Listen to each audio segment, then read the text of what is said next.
Edie and Sam are both away. You know what that means, yes? No, keep it away from me! Yes! Come, Galen! It is time to embrace the rhythm game. No, not the rhythm games! Welcome to the music arcade!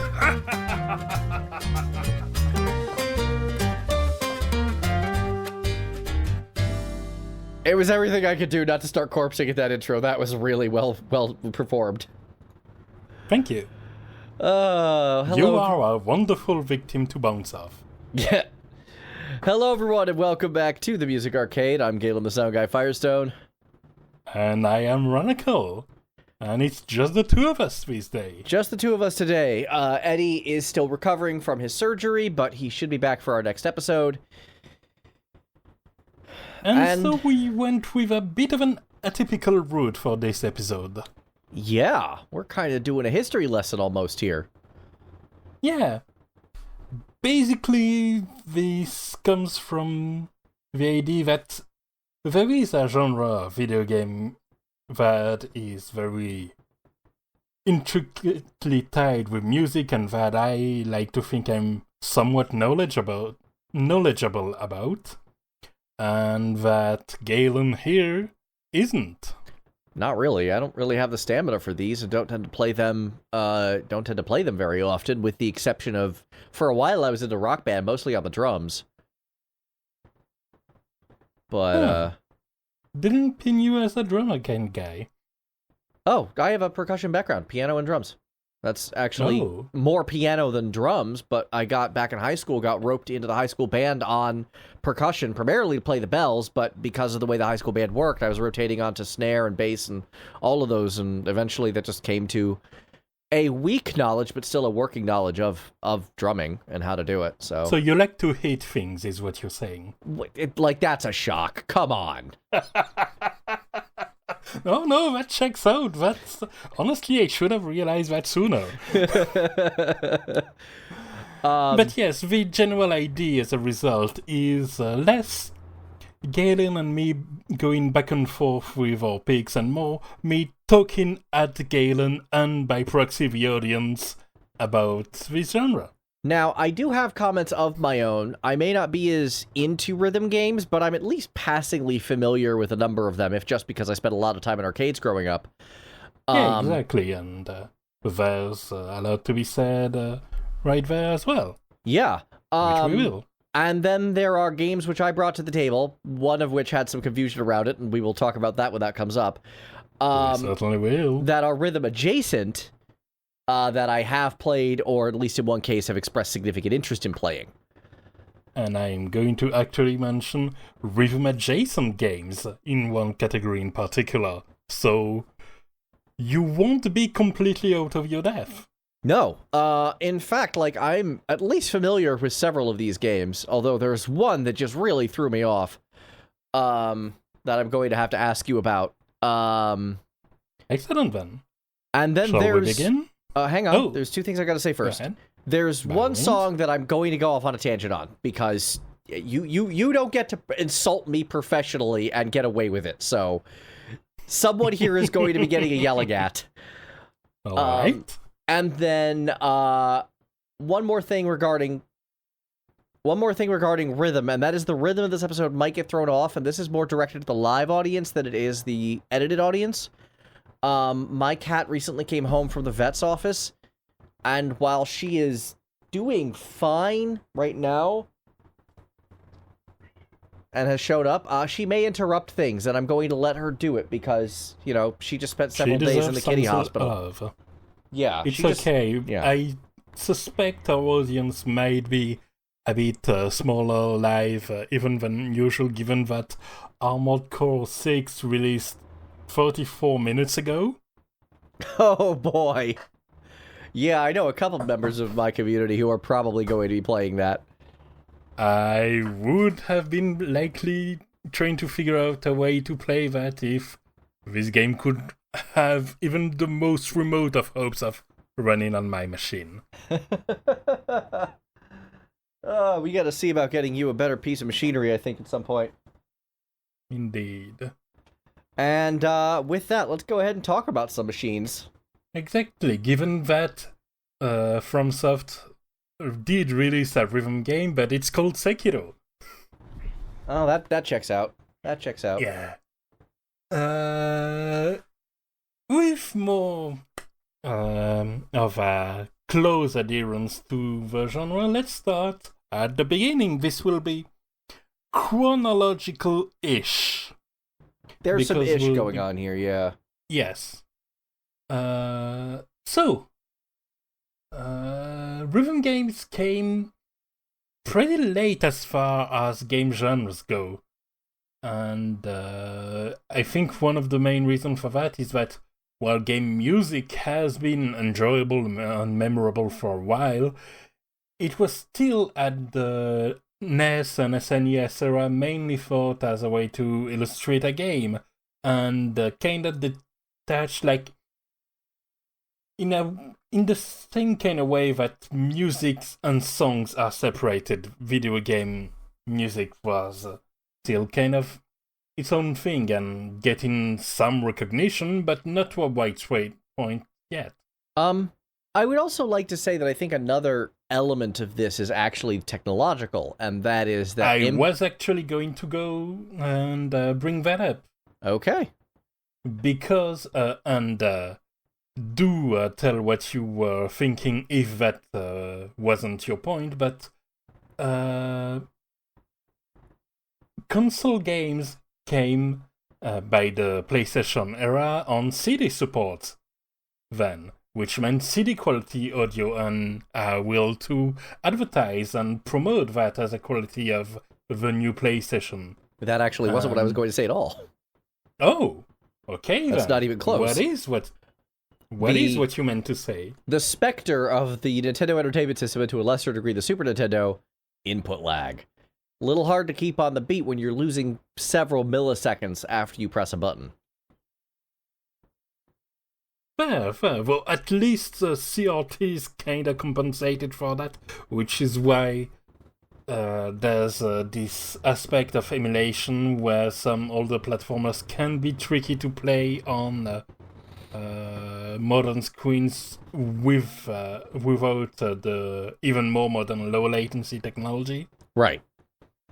But yeah, the in rhythm games in particular, there's enough precision required on multiple factors, and you have to kind of line up the visuals, the sound, and the input, which is why a lot of the good examples of the genre include options to adjust the calibration to fit your setup.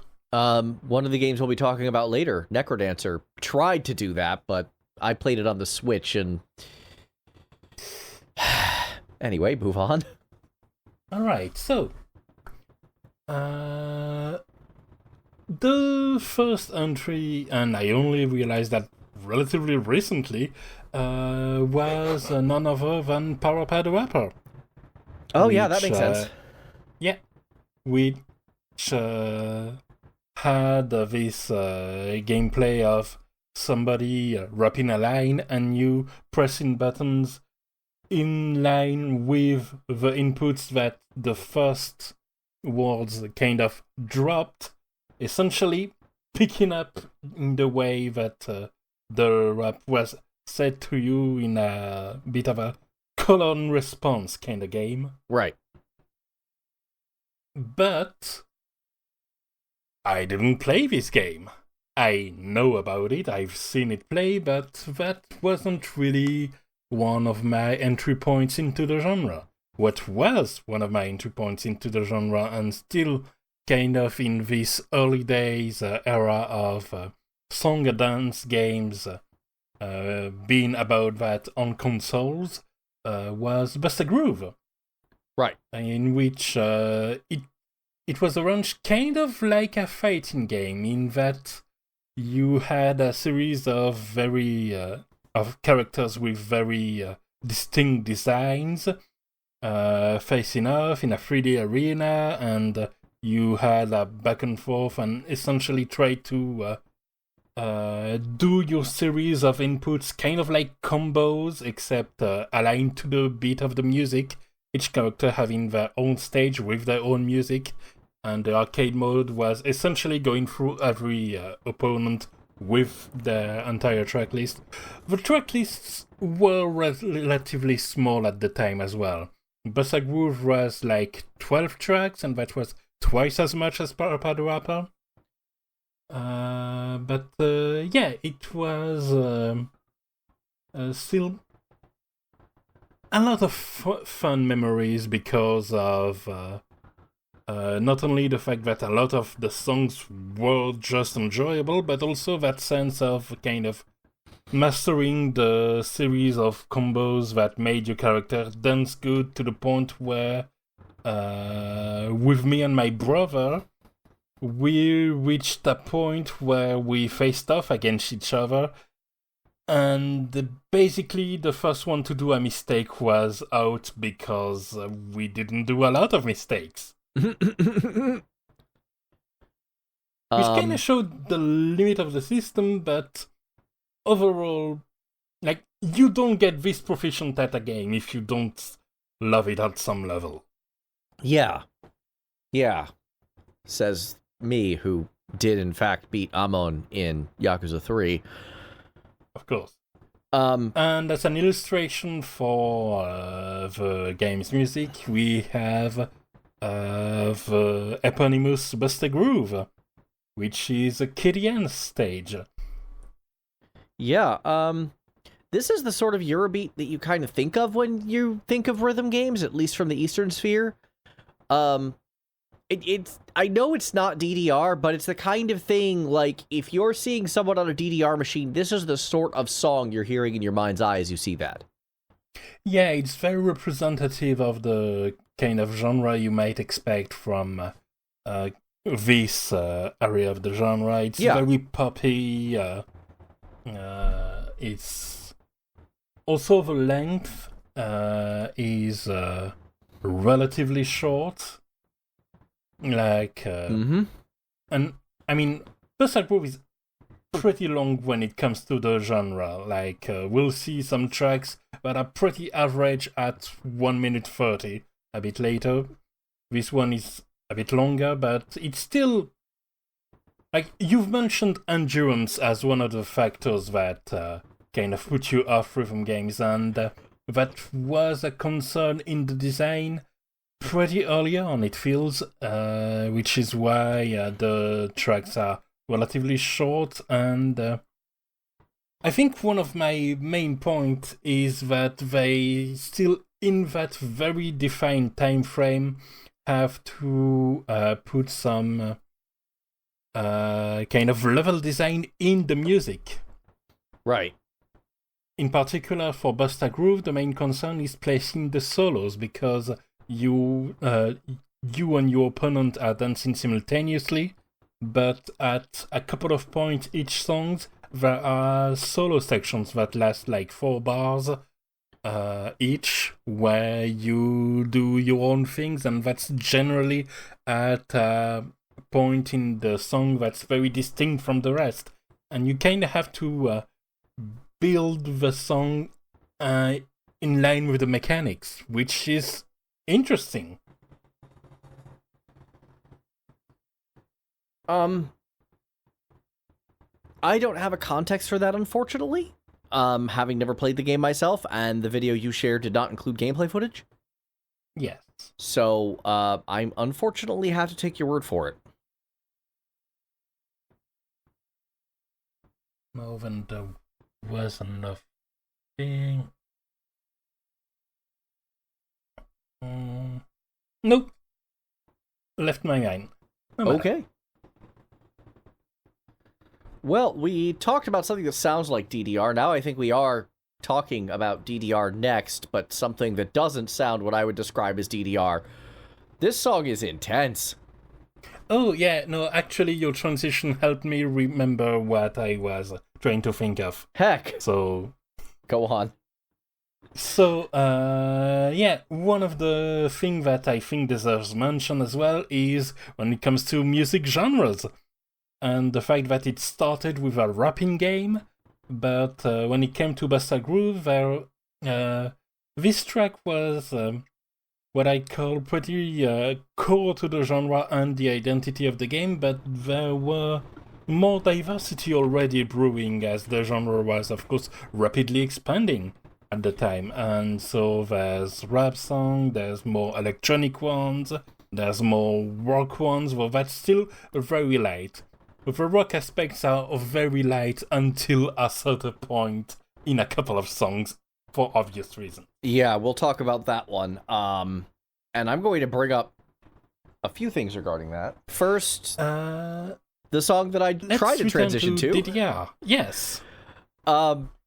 This sounds like the hardest Shin Megami Tensei dungeon ever. This doesn't sound like what I think of when I think DDR. I'm not even sure how you dance to this. This is just incredibly intense. Almost too intense for me, and I'm a metalhead. That is an excellent point, and it is on purpose. Really? See, I put that next to the next song for a reason, and that's that they have the same raison d'être. Except this one was created specifically for this game. Ah. So, to return to the beginning. The genre took flight and some dots kinda connected, as if feeling that the inputs were a bit restricting the genre if they were to be kept on a PlayStation gamepad.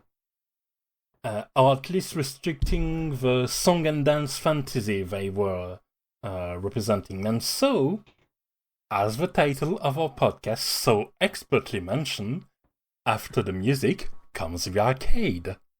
Yes, I am very proud of this one. And that's how games like Taiko no Tatsujin and Beatmania came up, and indeed, of course, Dance Dance Revolution.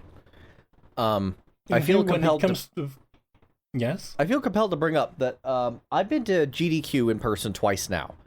And both times they had an arcade room over to the side that was filled to the brim with weird Japanese rhythm games. So this is a big, arcade thing. This is not something minor.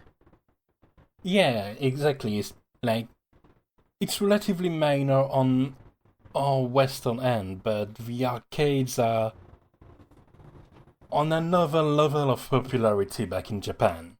Yeah, especially at this time, early 2000s, it was still not just alive but booming. Yes. And I think one of the factors was that these dancing and singing games, to be able to be reflected in gameplay, required some pretty bulky peripherals that it was simply more convenient to go to an arcade to enjoy. Yeah, especially given how small Japanese households tend to be. Exactly. It's gonna be hard to find room in most cases for a dance pad. Yeah. And so, might as well get to the arcade and go for 3 songs at your local DDR machine.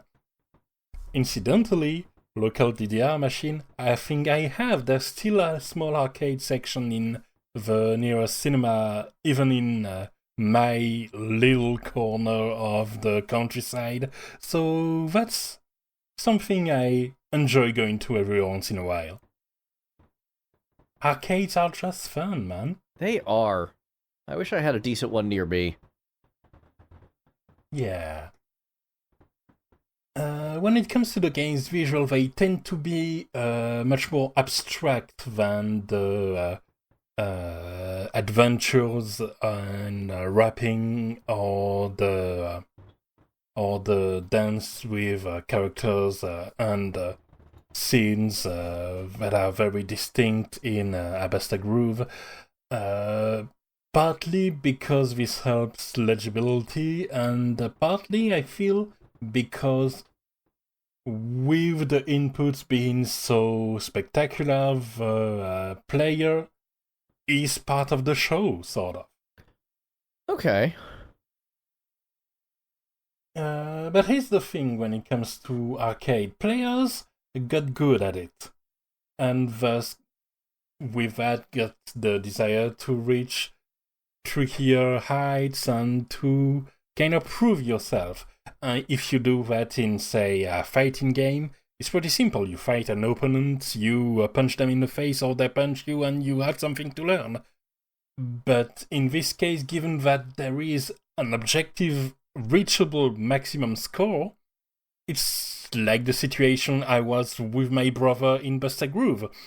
There's only so much you can do if you've reached that level of proficiency. And one of the solutions is to bring up trickier tracks and faster tracks. And at first, the soft boss level of the first DDR mixes and DDR machines were Paranoia and its remixes, with a very respectable 180 to 190 BPM, but eventually they wanted to push those limits much further instead of just giving them a little nudge, which is how we got Max 300, named after the fact that it's a 300 BPM track. It's a lot. This song is a lot. This is a quarter. This is the equivalent of like an old Konami beat 'em up that's designed to eat your quarters. Oh, exactly. It's actually not even that hard to play in the lower difficulties, because they somehow remembered that people were still human and wanted to finish the track successfully. So the reading is immensely fast. The arrows fly up really fast, but to compensate for that, a lot of them are put like on every other beat instead of every beat, so it reads like a 300 BPM track, but in some regards it plays a lot like a 150 BPM track, which is much more manageable. Right. As long as you can read, and that's where there's a bit of the different skills required to play this game that intersect, because there's the execution, the ability to do what you see on screen, but also just the ability to decipher what you see on screen, or barring that, to memorize. And it's just simple inputs. Like, I think to joke a bit about it, the dumbest thing someone could do would be to make a tool-assisted speedrun of a DDR track, because the instructions are literally on the screen.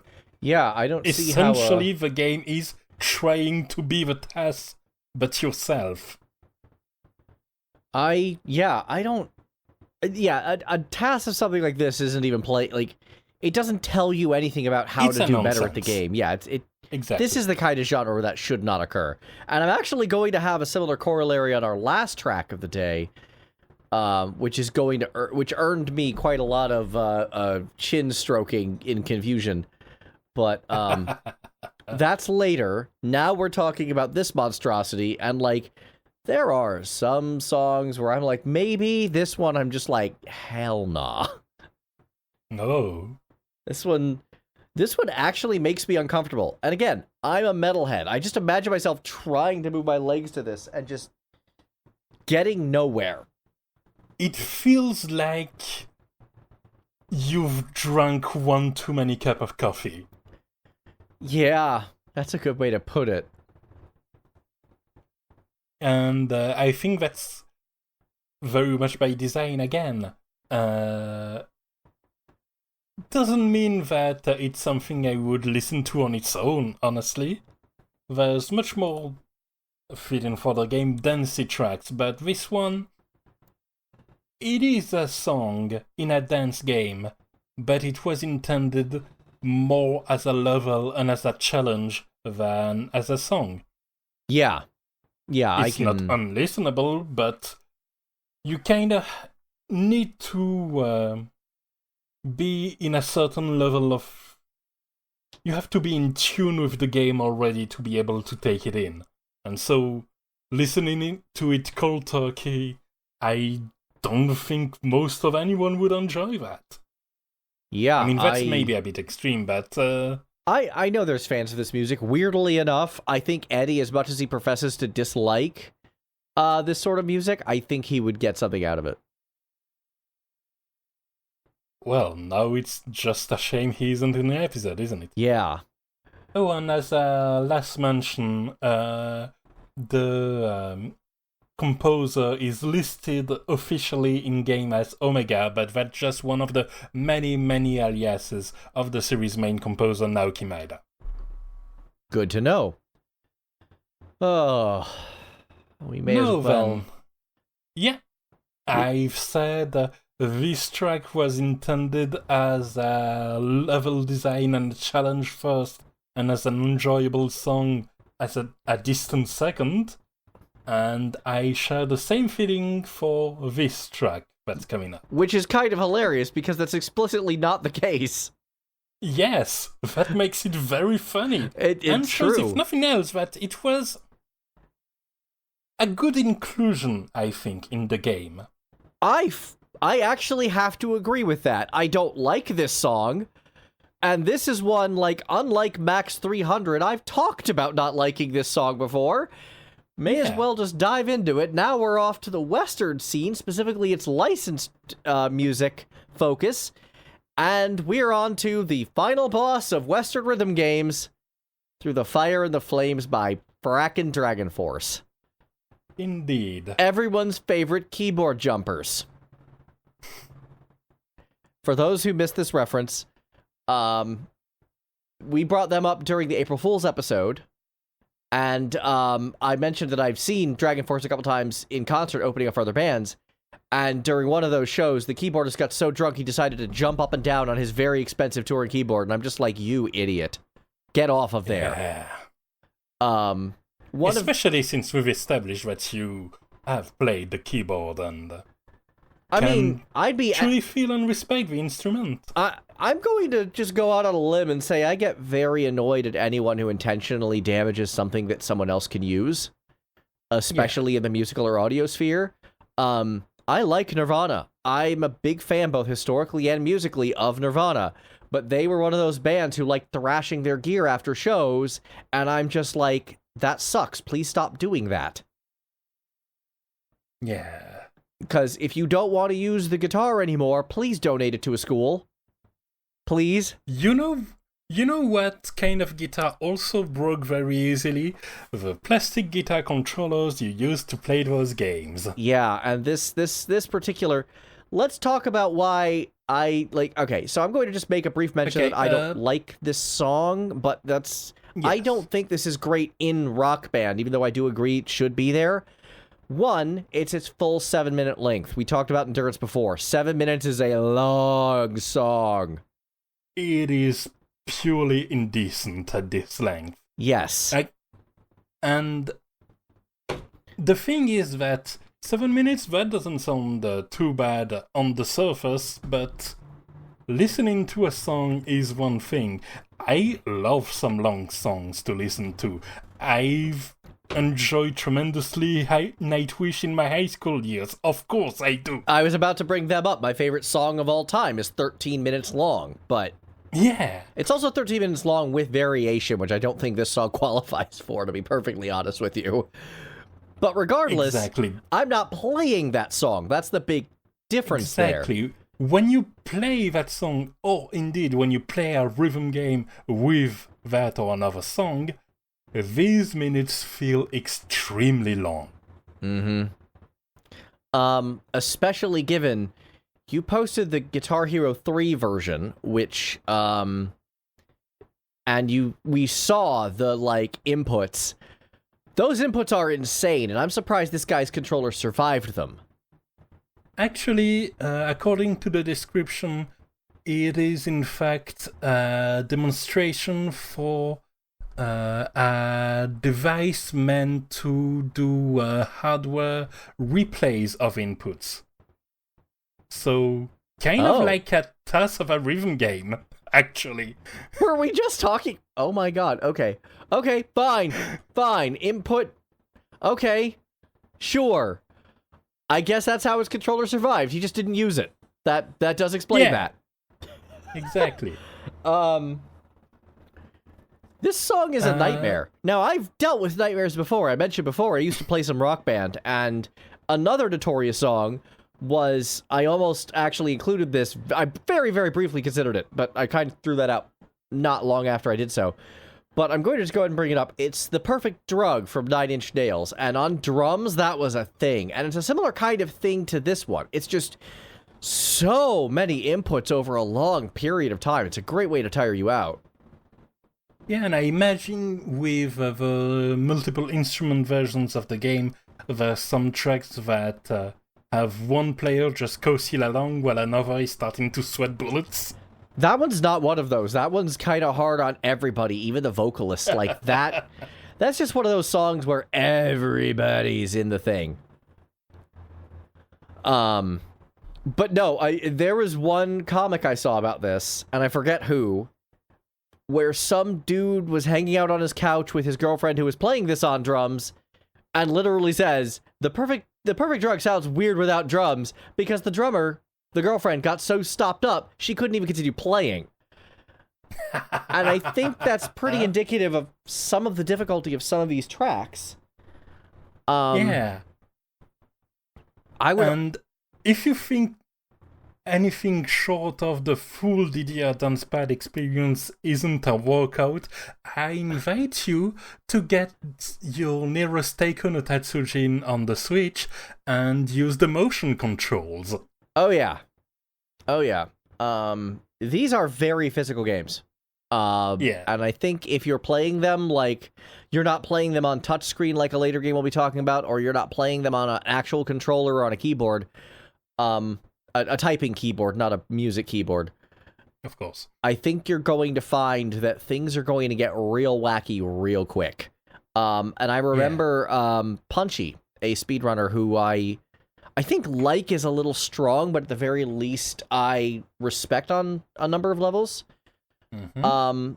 This person said that they were familiar, like they surprise people with the amount of stamina that rhythm game players build up. Like, people are surprised because they play a lot of rhythm games, how much stamina they now have as a result of this. It is a big cardio workout. No joke. It really is. And, to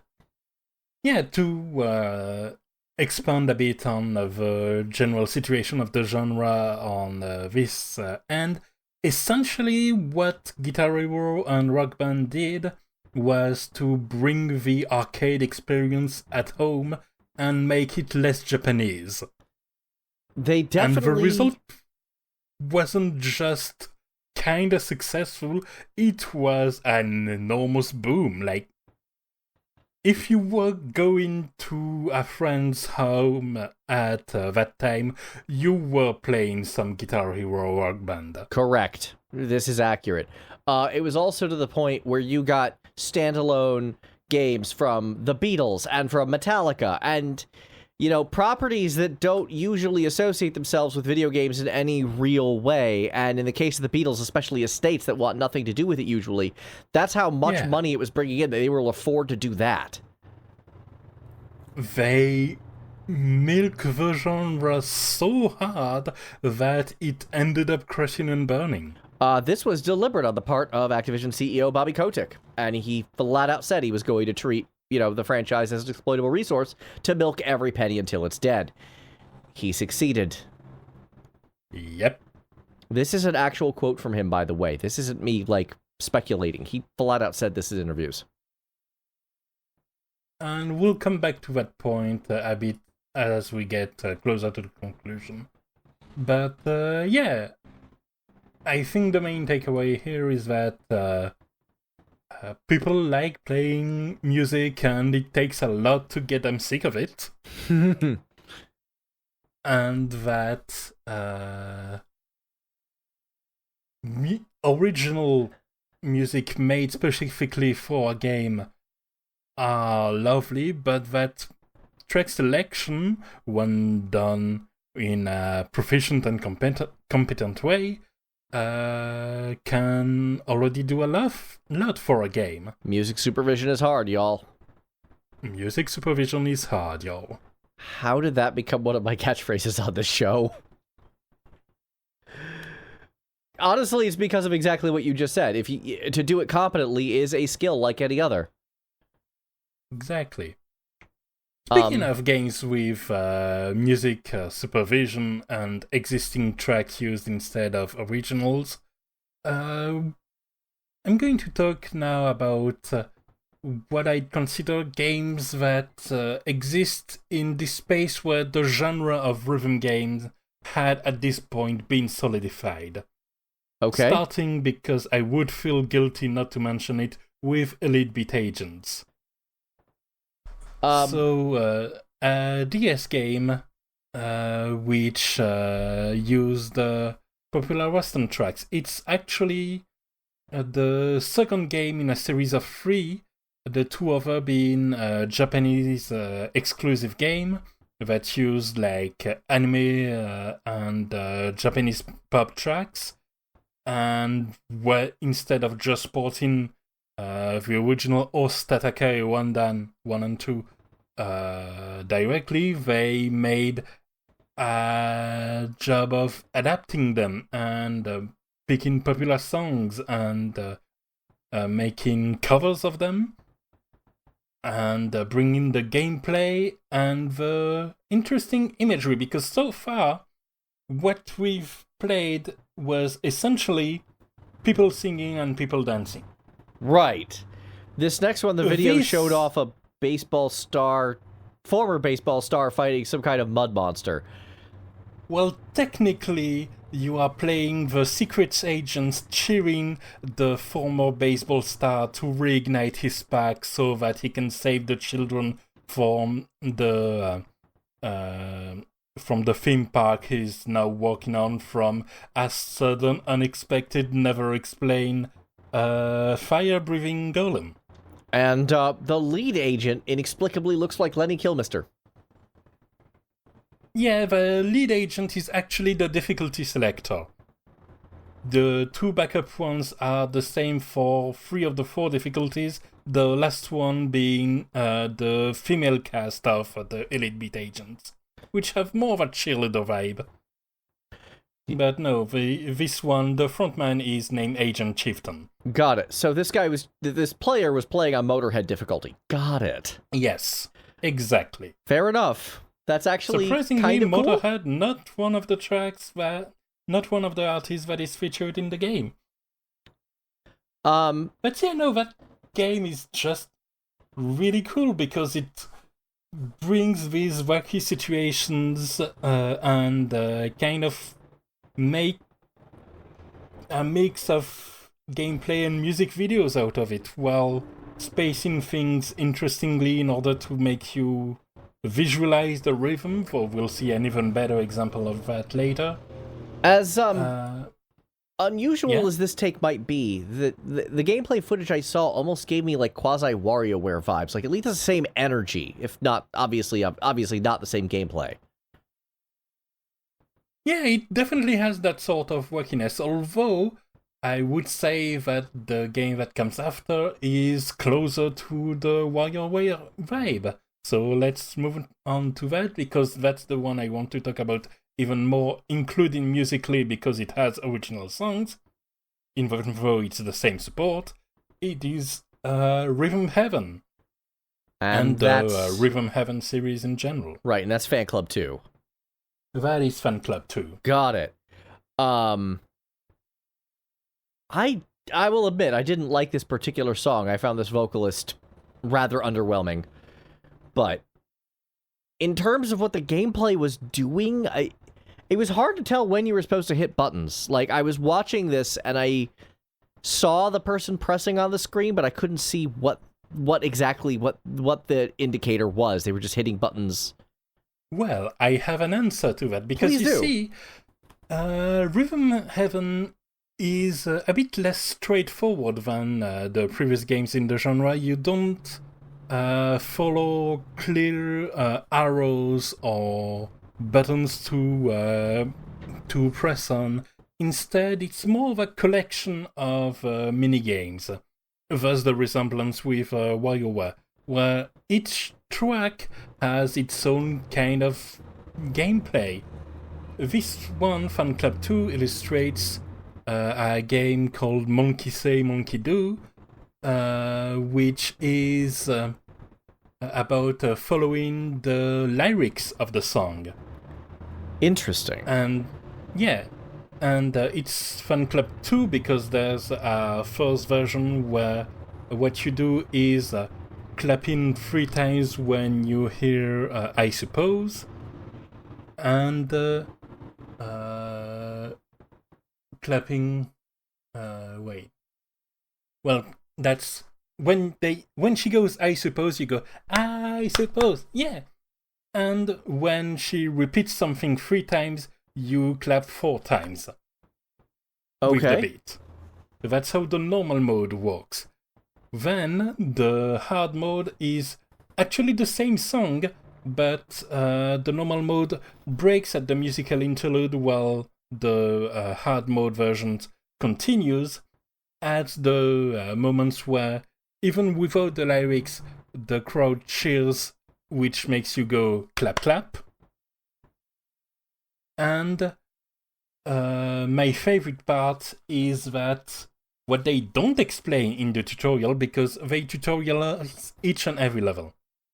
But what they don't explain is that after the musical interlude, the code word for the I suppose, yeah, becomes wonderful. And they don't tell you that, but because the word wonderful is emphasized in the lyrics and placed where I suppose was in the previous stanzas, instinctively, while playing that, if assuming you've played the normal mode a couple of times, you can intuit that this is what you're supposed to do, and it's just a really nice show of how you can let the music guide you and get an intuit gameplay from it. Okay. Which is why I picked this song in particular, even though it's not my favorite in the game. That would be Struck by Rain. But the way the visuals and the music and the gameplay intermingled and find so many different ways to express themselves is just uniquely wonderful. Wonderful, yeah. Ha.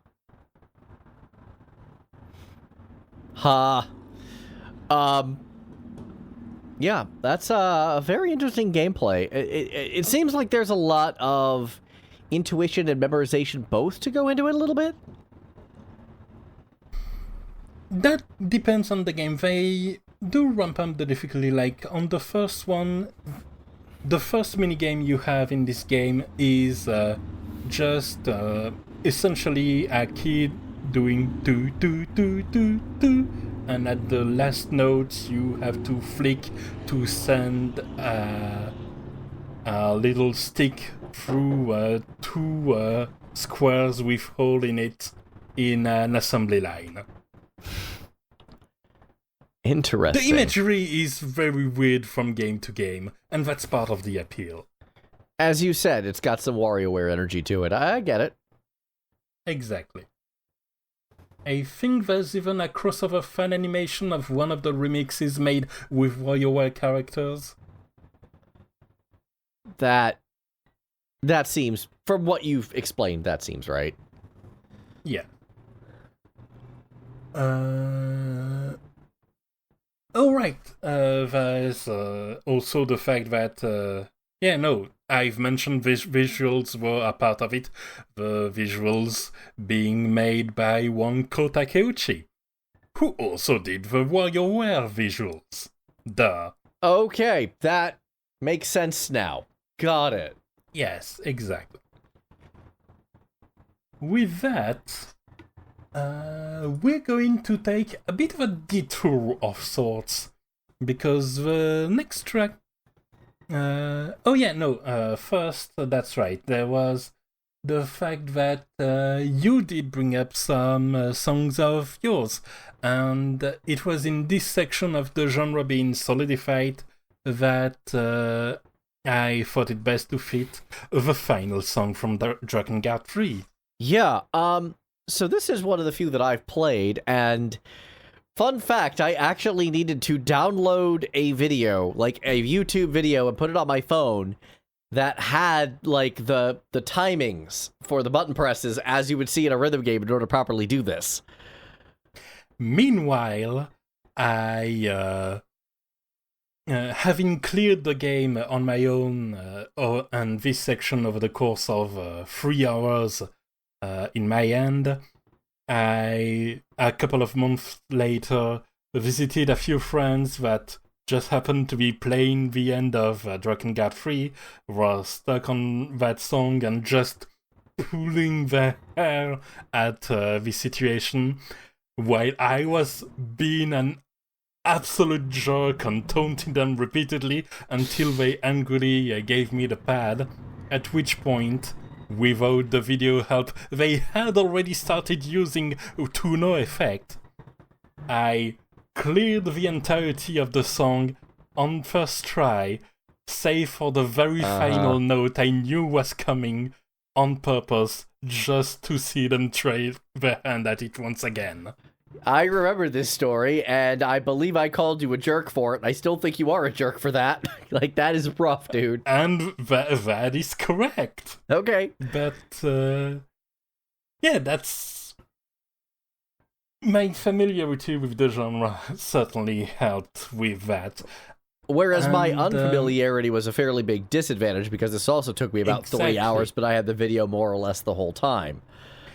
Exactly. And in the way it's made, with the fact that it's ultimately just one button, but you have to rely on audio cues more than visual ones because the camera starts doing its own thing eventually. It's not even just the camera, but it's also, like, the tempo changes a lot when every new character is introduced to the flower, etc., etc. Exactly. There's a lot going on with this. To explain, I should probably explain how this encounter actually goes. Yes.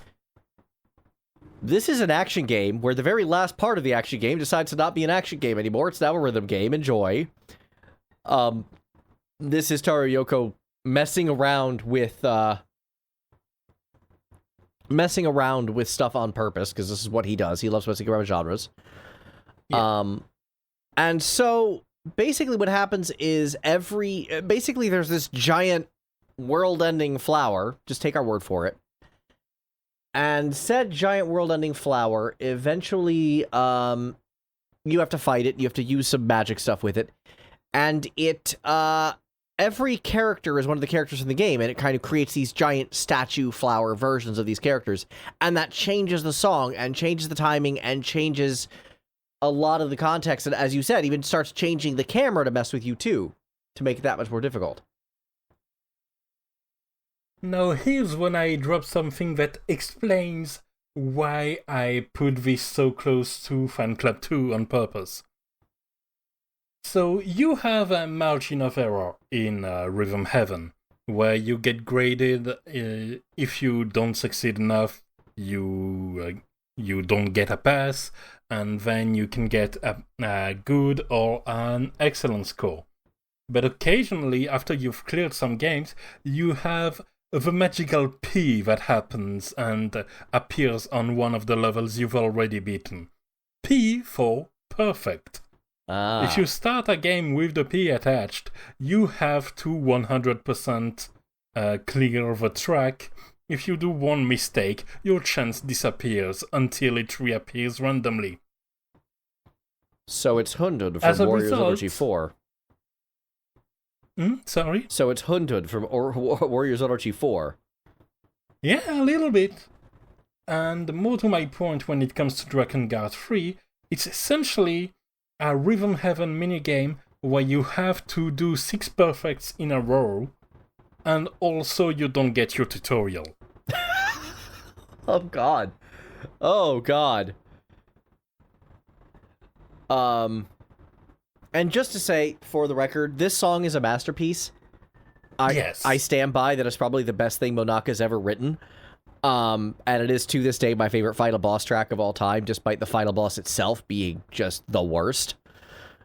The way each section is distinct, but both call back to the original characters' own character themes while looping back to the main core of the final song. It's glorious.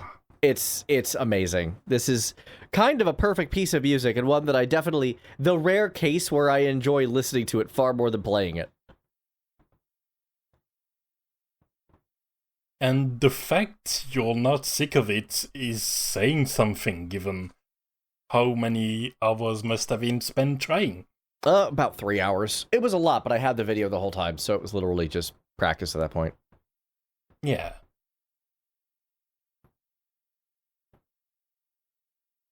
Now then, as we take another little side tangent, I just couldn't in all due conscience mention rhythm games without mentioning one of the main ways I've enjoyed them, which wasn't commercial releases, but more independent system-like project that took an existing franchise's gameplay and turned it into a game system. Dance Dance Revolution has Stepmania for that, Guitar Hero has Clone Hero, and Elite Beat Agents / Osu Tatake Wandan has Osu. I noticed that, because first, in the video you sent, it had that same Duke intro, like that same intro music, but this time it was set to Phoenix Wright, which is a Capcom property, instead of some random baseball player I had never heard of before. And then it starts playing Queen, and then it seemed to be like an iPad version of the Elite Beat Agents gameplay. Technically, it's a PC version, and you're supposed to be able to play it with the mouse, but let's just say I have a drawing tablet with me, and I didn't buy it initially to draw. Fair. But yeah, this example in particular is a demonstration of kind of the upper end of what you can do with Osu as a software, which is an original level parody that's a Phoenix Wright crossover with some Queen, with some original drawings at some elements in the background, with inserts from the original Elite Beat Agents, and it's very much a demonstration for the program and a love letter to the original Elite Beat Agents, one that is, as of yet, unanswered and likely always will, because there never was an Elite Beat Agent sequel, unfortunately. And the company shut off for bankruptcy somewhere in 2016, I believe. I never like hearing when that happens. After making more straightforward karaoke games.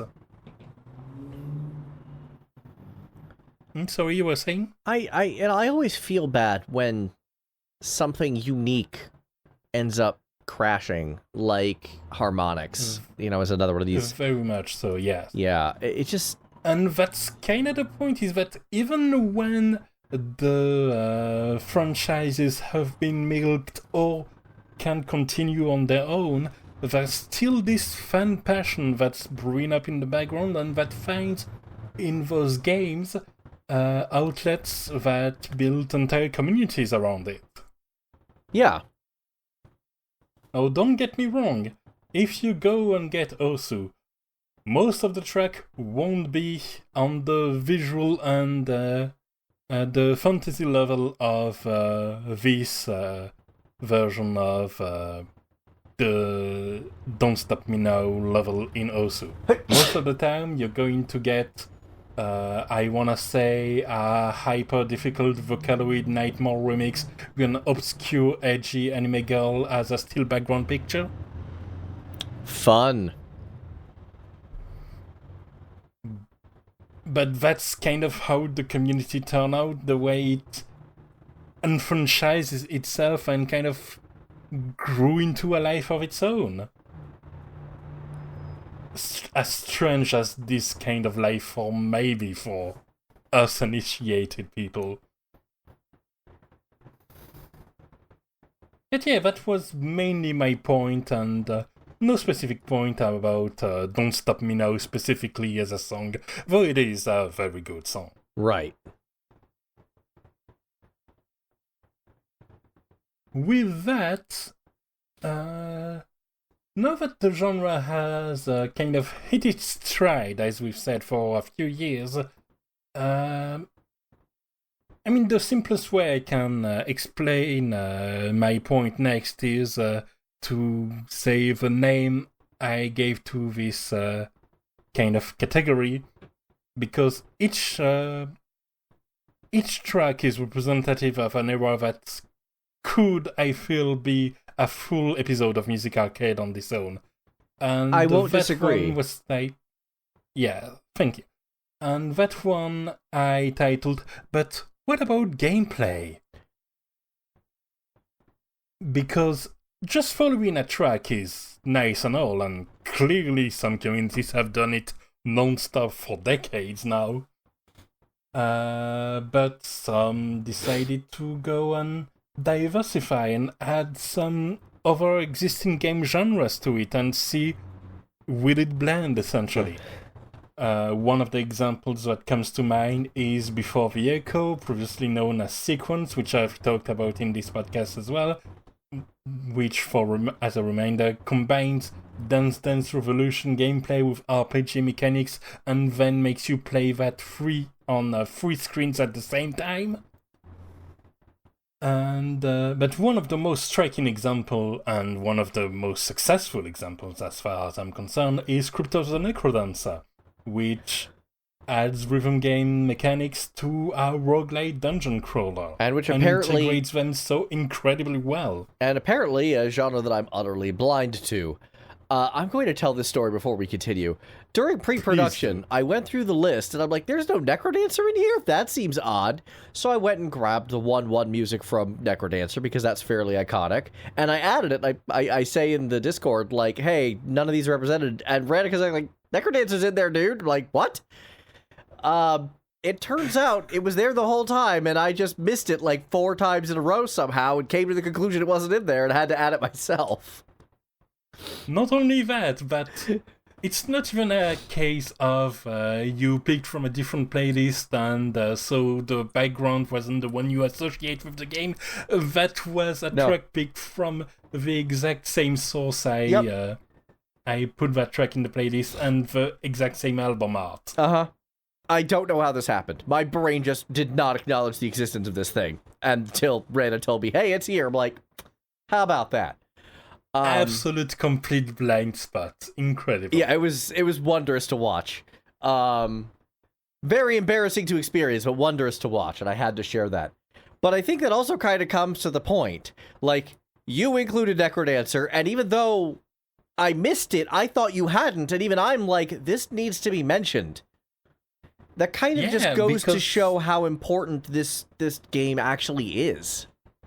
Yeah, and it kind of has no right to be, because it's an indie game. It's just an indie project among many others, but like a fair amount of indies, it just did what it did incredibly well. Yeah. And then followed through on it. Yeah. Because the game is still receiving update in 2023. It even got a Legend of Zelda spin-off. It even got a Legend of Zelda spin-off and an originally Japan-exclusive crossover with anime murder investigation game Danganronpa that eventually joined the Western version. There's a Danganronpa Necrodancer? I was not aware of this. They're not quite, but there are Danganronpa character skins and a track list of the entire game that you can select once you're in. I'll be honest, that is pretty cool. Not only that, but they even remixed the track. It's not just the Danganronpa track, it's specific remixes for the game so that they match the game's expected track length and paces, because that influences the difficulty, because you need to not only stay in rhythm, but also think about the dungeon encounters and how to negotiate it, and if you stand in place doing nothing, the enemies aren't going to wait. And so matching that pace is important, and they definitely did the work on that, and on the many available remixes in the game that kept adding more and more to that existing experience, Shovel Knight style. Mm-hmm.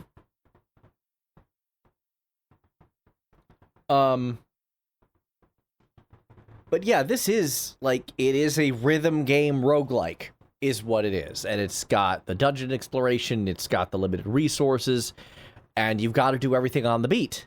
And if you miss a beat, you probably end up getting hit, though it's not guaranteed, so to speak, because... Yeah, that depends on the character you select, and as a result, the difficulty you select. But that can range from some characters that just don't have mechanics to tied to the beat, because it's an accessibility issue at this point. Mm-hmm. And the game is enjoyable even when not played as a rhythm game. Yep. That's the way I did. I did the version where everyone makes a move at the same time, but you can take as long as you want to make that move. I see. And I did that because... due to a variety of reasons, I had to play the game on the Switch. And even though I tried doing input calibration, the game basically went, we don't need no stinking input calibration. And remember that input lag that I talked about before? It made the game quasi-unplayable. So I don't know what sort of... yeah, that is unfortunate. Yeah, I don't know what sort of voodoo has happened and why this game is cursed in my presence so much, but I couldn't play it on PC and it didn't work on Switch, so I had to kind of go with Plan B. And you couldn't see it in this episode. And I couldn't see it in this... You're right. No, this game is just cursed in my presence, I think, is the problem. Yeah.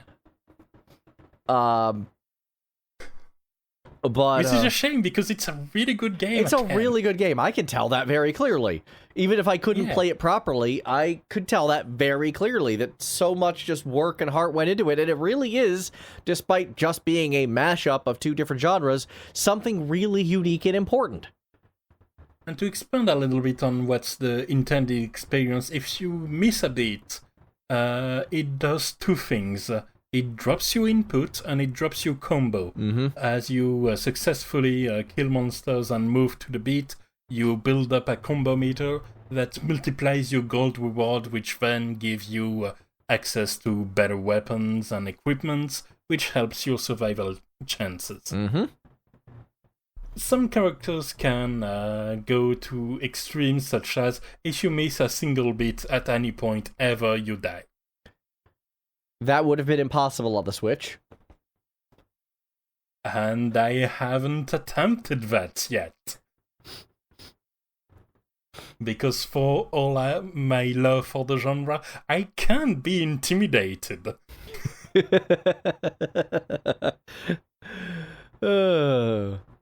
That is also, as the kids say, a mood. Indeed. And yeah, as far as the song, there's the one I picked, Mausoleum Mash, which works as the 1-3 level theme and as the title screen. And it just has this electro beat to it. It's catchy. Mm-hmm. And not only that, I picked specifically the Shopkeeper version, because the addition of the Shopkeeper, an NPC that when you approach him, sings to the tune of the song, is incredibly charming and amazing and deserves praise. It's charming and amazing and deserves praise. It is also one of the worst vocalizers I've ever heard, and it says an awful lot that I also picked a Shopkeeper vocal version when I tried to add this to the list, because despite being objectively terrible, it's also perfect. It's hard for me to describe. It goes really weird when it goes in the high notes in particular. Yeah, it's just a weird piece of technology. It's just a cheap vocalizer. But it adds so much depth to this song somehow. I wish I knew the magic of this music, because if I tried to use something like this on anything, it would just sound awful. You know what that kind of reminds me of, actually, now that I think about it, and this is going to be extremely cursed, but I am thinking of the Tidus Fantasy mod for Final Fantasy X, which replaces every single voice line and the music with a MIDI instrument made out of that one Tidus love scene. Yeah, Cursed is right. You played a song where someone kind of tried something like that as well. Yes, I think it was for 1st of April episode. Either that or I chose violence that day. I think you chose violence that day, because I have a pretty good memory of the April Fool's episodes, and that was not a pick for either of those. Violence, then. But my point here in bringing it up isn't even violence. It is that it also had, kind of in the inverse way, this quirk where when the tracks take it to the low sounds, it stops resembling anything meant to be listened by a human ear. Yeah, that happens when you start pitch shifting things too far. Especially if you don't have a light touch on the pitch shifters. But yeah, it's, in conclusion, for Necrodancer, it's iconic for a reason, not only because it has good songs by themselves, but because it makes them work for a gameplay that just does so many things right.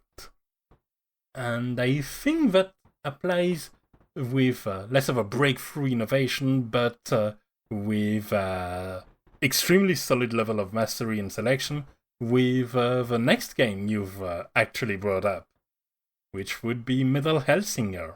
This is the only game that I brought up that I haven't myself played yet.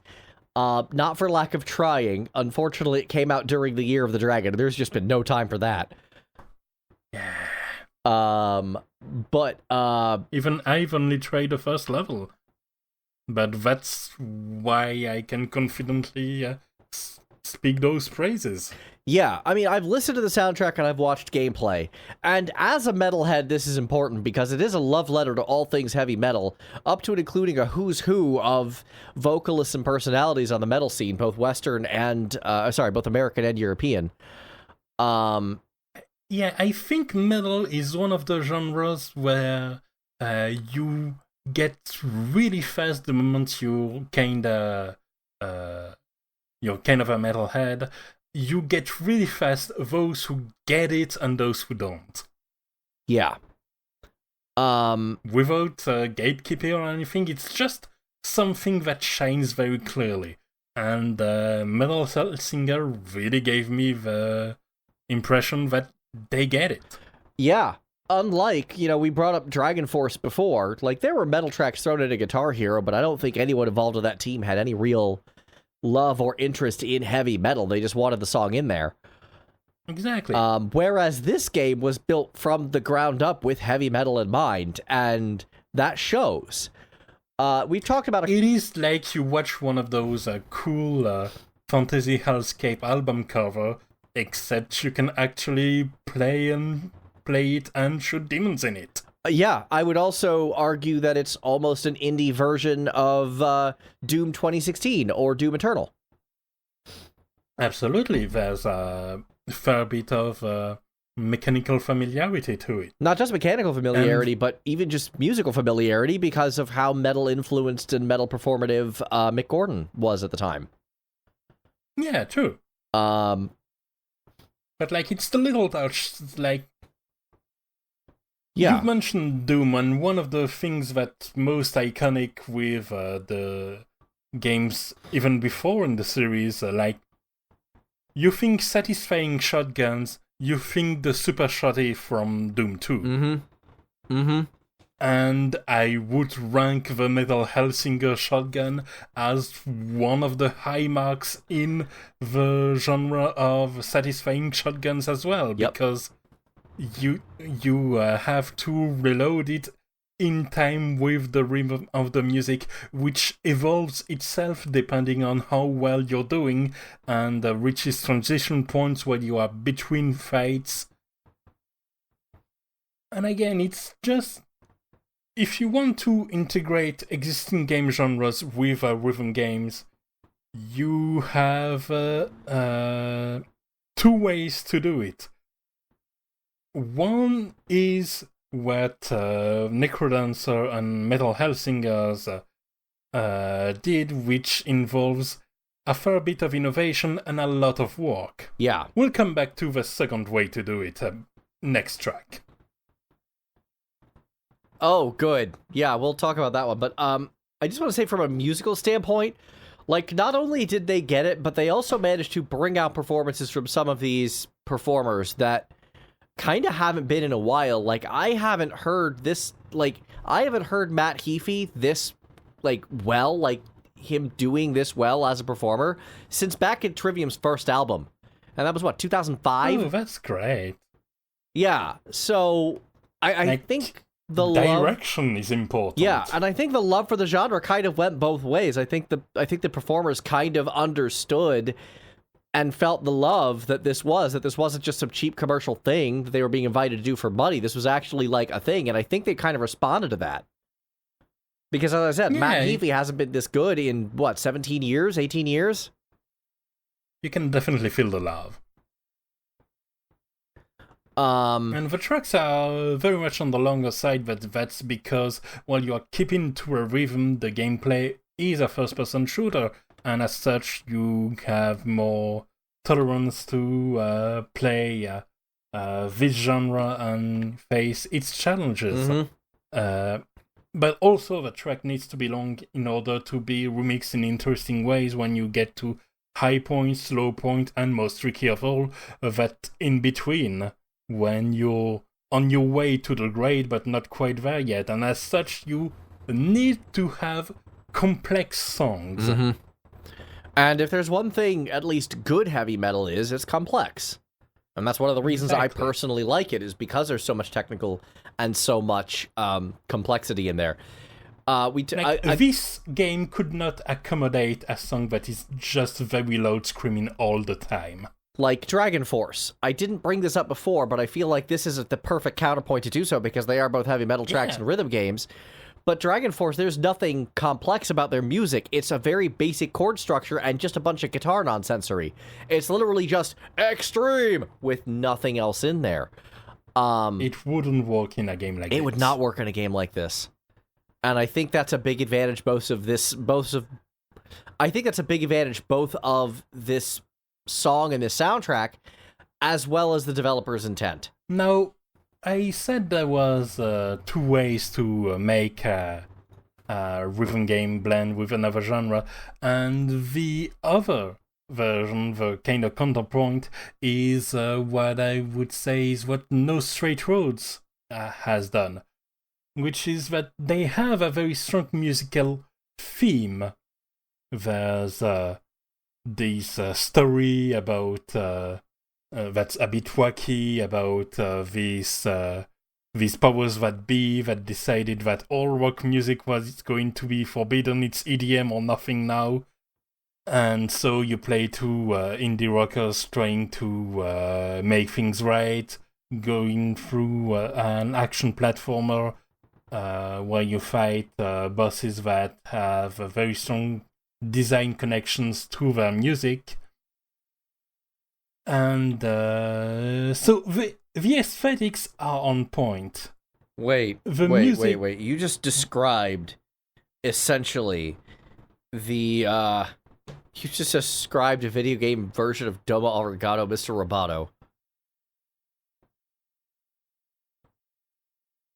I am not aware of the inner lore of Domo Arigato, Mr. Roboto, so I will have to show my inculture and trust you on that. Yeah, basically it's about a dystopian future where music is outlawed except a specific kind.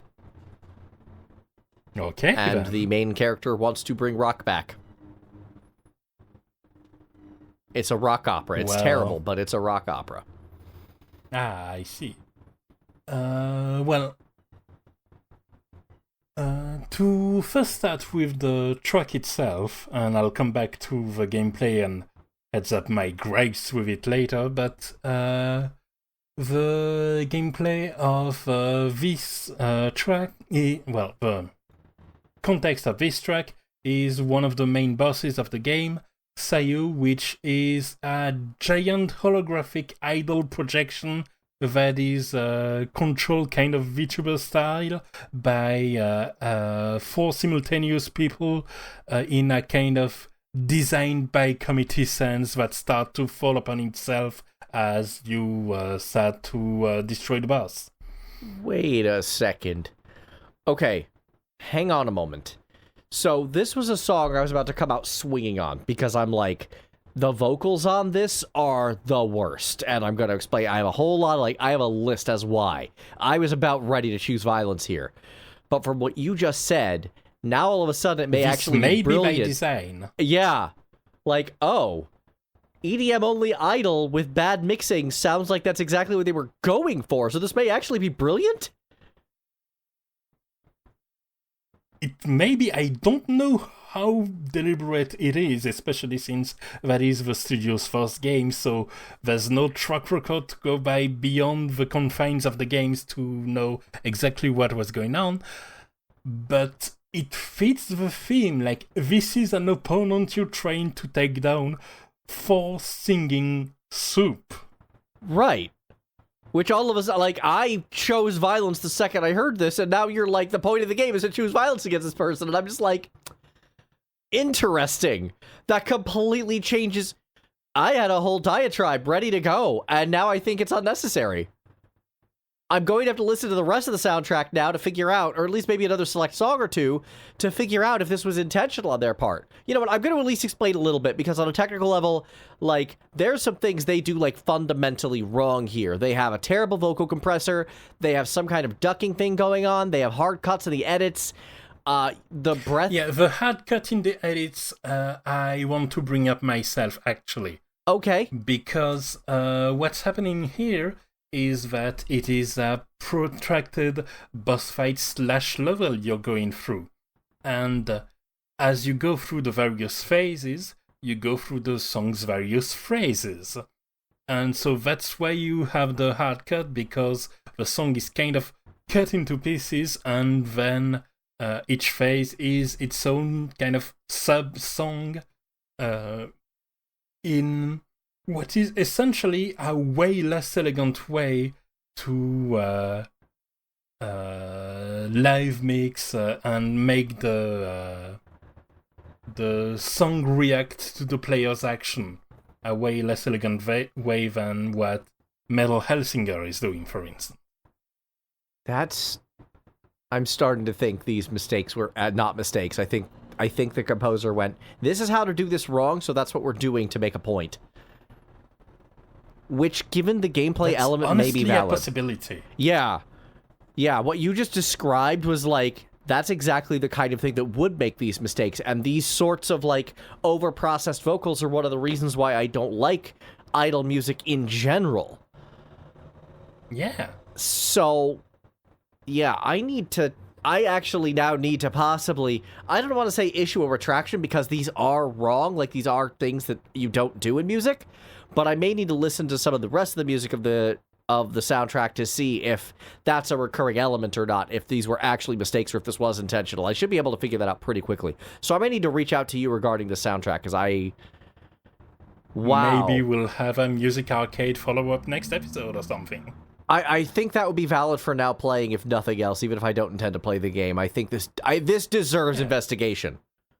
We've had no playings about things we technically weren't playing, but have been video game music relevant around esports. Yeah, it happens from time to time, and I think this is worthwhile to investigate and to delve into. Yeah. Huh.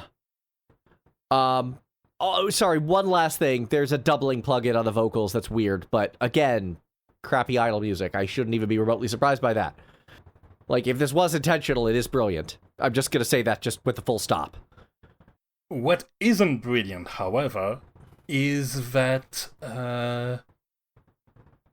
I've mentioned in the 2 previous games, the way the gameplay elements all blended together in an incredibly polished way, and this doesn't feel like it. When you actually play the game, it's more like the level is in tune with the music, of course, and the obstacles are in line with the way the music is going. But your actions as a player, as a result, need to be disconnected from that. And so it's like the game is playing a rhythm game while you're playing an action game, and you're kind of trying to smoosh those together, but it didn't quite work 100%. Which is why I'd say that in a very similar vein, Hi-Fi Rush, which released earlier this year, was a much better attempt at that, in my opinion, given that you had a system of your own combos and actions being tied to the rhythm of the music that's happening in background and a smoother evolution. And those two have on paper very similar gameplay as action RPGs that have musical themes, but I would only call one of them a rhythm game, and I wouldn't call No Straight Roads a rhythm game, but a rhythm-themed game. Okay. It's kind of like calling Portal a first-person shooter, you know? Like, you are in a first-person perspective and you are shooting things, but is that the right designation for this game? Probably not, no. I think that's a very good point. I think that's a very salient point. Right, then let's move on to another kind of side branch of the ways rhythm games grew, which is mobile games. Because we've stated that rhythm games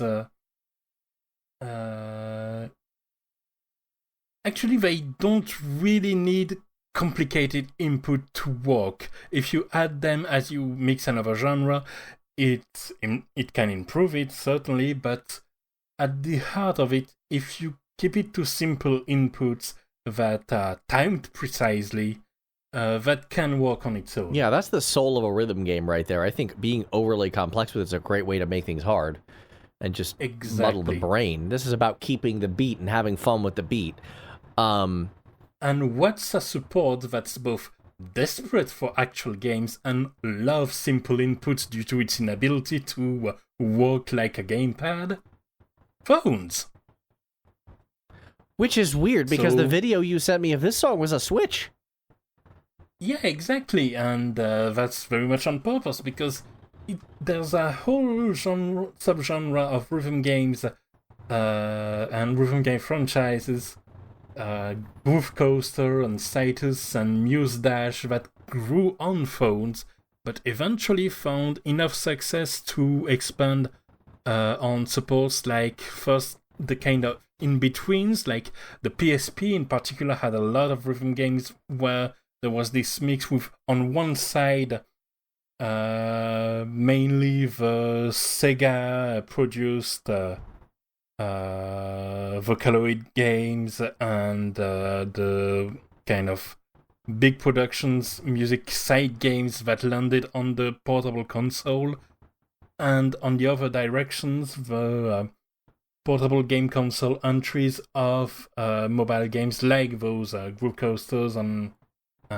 so on, which eventually, as they kind of solidified their quality and grew in notoriety, got more versions like PC versions and Switch versions, indeed, because for the Switch, that's where a lot of the PSP library and the DS library landed on, because it's probably the closest, honestly. That's very fair. Also, I want this song in a racing game. I know that's totally irrelevant, but this just makes me want to go fast. Oh, interesting. But yeah, that's a song that's definitely going fast, and that's because it's a Toho remix song, and I picked that very deliberately because, again, I would fit remix not to mention an important part of the modern output of rhythm games, which is that. Okay, shocking statement. You need songs for your rhythm game. Or music, at least. That's, yeah. I know, baffling. Baffling, yeah, just like, wow, that's such a insane and yet accurate. No, I don't even know how to say this properly. Yeah, yes, you do need actual music. Yes. And if you are Konami, you can have Naoki Maeda produce like few dozen songs every year like it's nothing. If you are an indie team, you can restrict your project to focus on gameplay and make a full game over like 10 or 12 songs. If you have to keep your gameplay simple and as such need for your game to be to have some legs, to have replayability and just durability, you need a lot of songs. But you don't have a big budget yet, there are ways to make it work, and these ways kind of created links between the music game genre and things like independent Japanese music circles, in particular those working with Vocaloid and with Toho remixes in particular, which kind of have a life of their own due to the Toho franchise creator zone having a notoriously loose set of guidelines for making fan work and making money out of fan work of the Toho property. Right. Which is very rare in Japan and helped the popularity of the games. Yeah, it's almost like letting fans actually do stuff makes things more popular. Shout out to pre-EA, BioWare, and Dragon Age Origins actually releasing their toolset to the public so people can make mods with.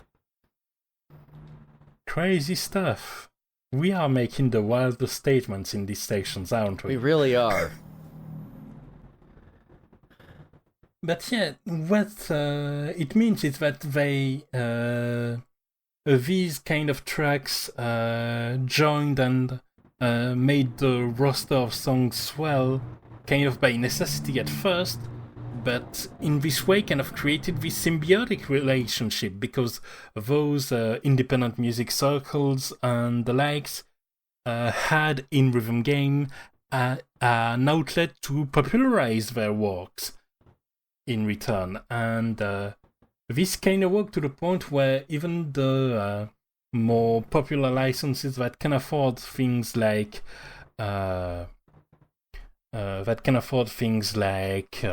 big budget track inclusions and game collaborations and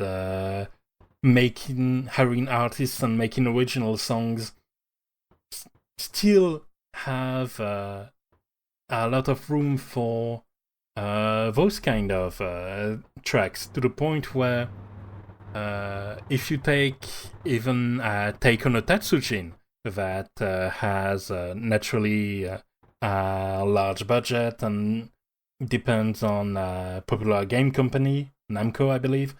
I believe so, because I think some Tales music sometimes sneaks in there. Yes, but their video game music section is smaller than their Vocaloid and a Toho remixes section, because that's kind of what's... It's become a part that's expected to be present in most of any rhythm game that has some Japanese roots at this point. That's terrifying. That is a terrifying amount of power. I'm sorry. You're just expected to have free Vocaloid and Toho remixes in your rhythm games now. That's just what is. Well, in your Eastern rhythm games, yes, I'm afraid that's the case, yes. I'm more than a little disappointed by this. Not because I have anything against it, but just because if the genre has metastasized to that degree, that is actually really disheartening. Well, that's why it's interesting then that we can move on to the next track, which will show that the genre hasn't metastasized completely, in fact. Seeing the footage of this one was wild. Yeah, and that's why I kind of don't want to transition just yet. Okay, fair enough. Wait, no, you were talking about Addons of Fire and Ice. Yeah. Yes. Okay, so just quickly before we transition then, Groove Coaster, I've played the Switch version as well. It's interesting because while it is pretty simple button inputs, the visuals can give a lot of dimension, a lot of texture to some of the tracks. In particular, there's a whole Undertale music pack in it. Of course there is. And yes, he likes his collabs, and in particular his collabs with rhythm games as well. And the one in the fight with Papyrus has visuals where the track goes in what looks like leaps over bones, which is how you dodge obstacles in the game.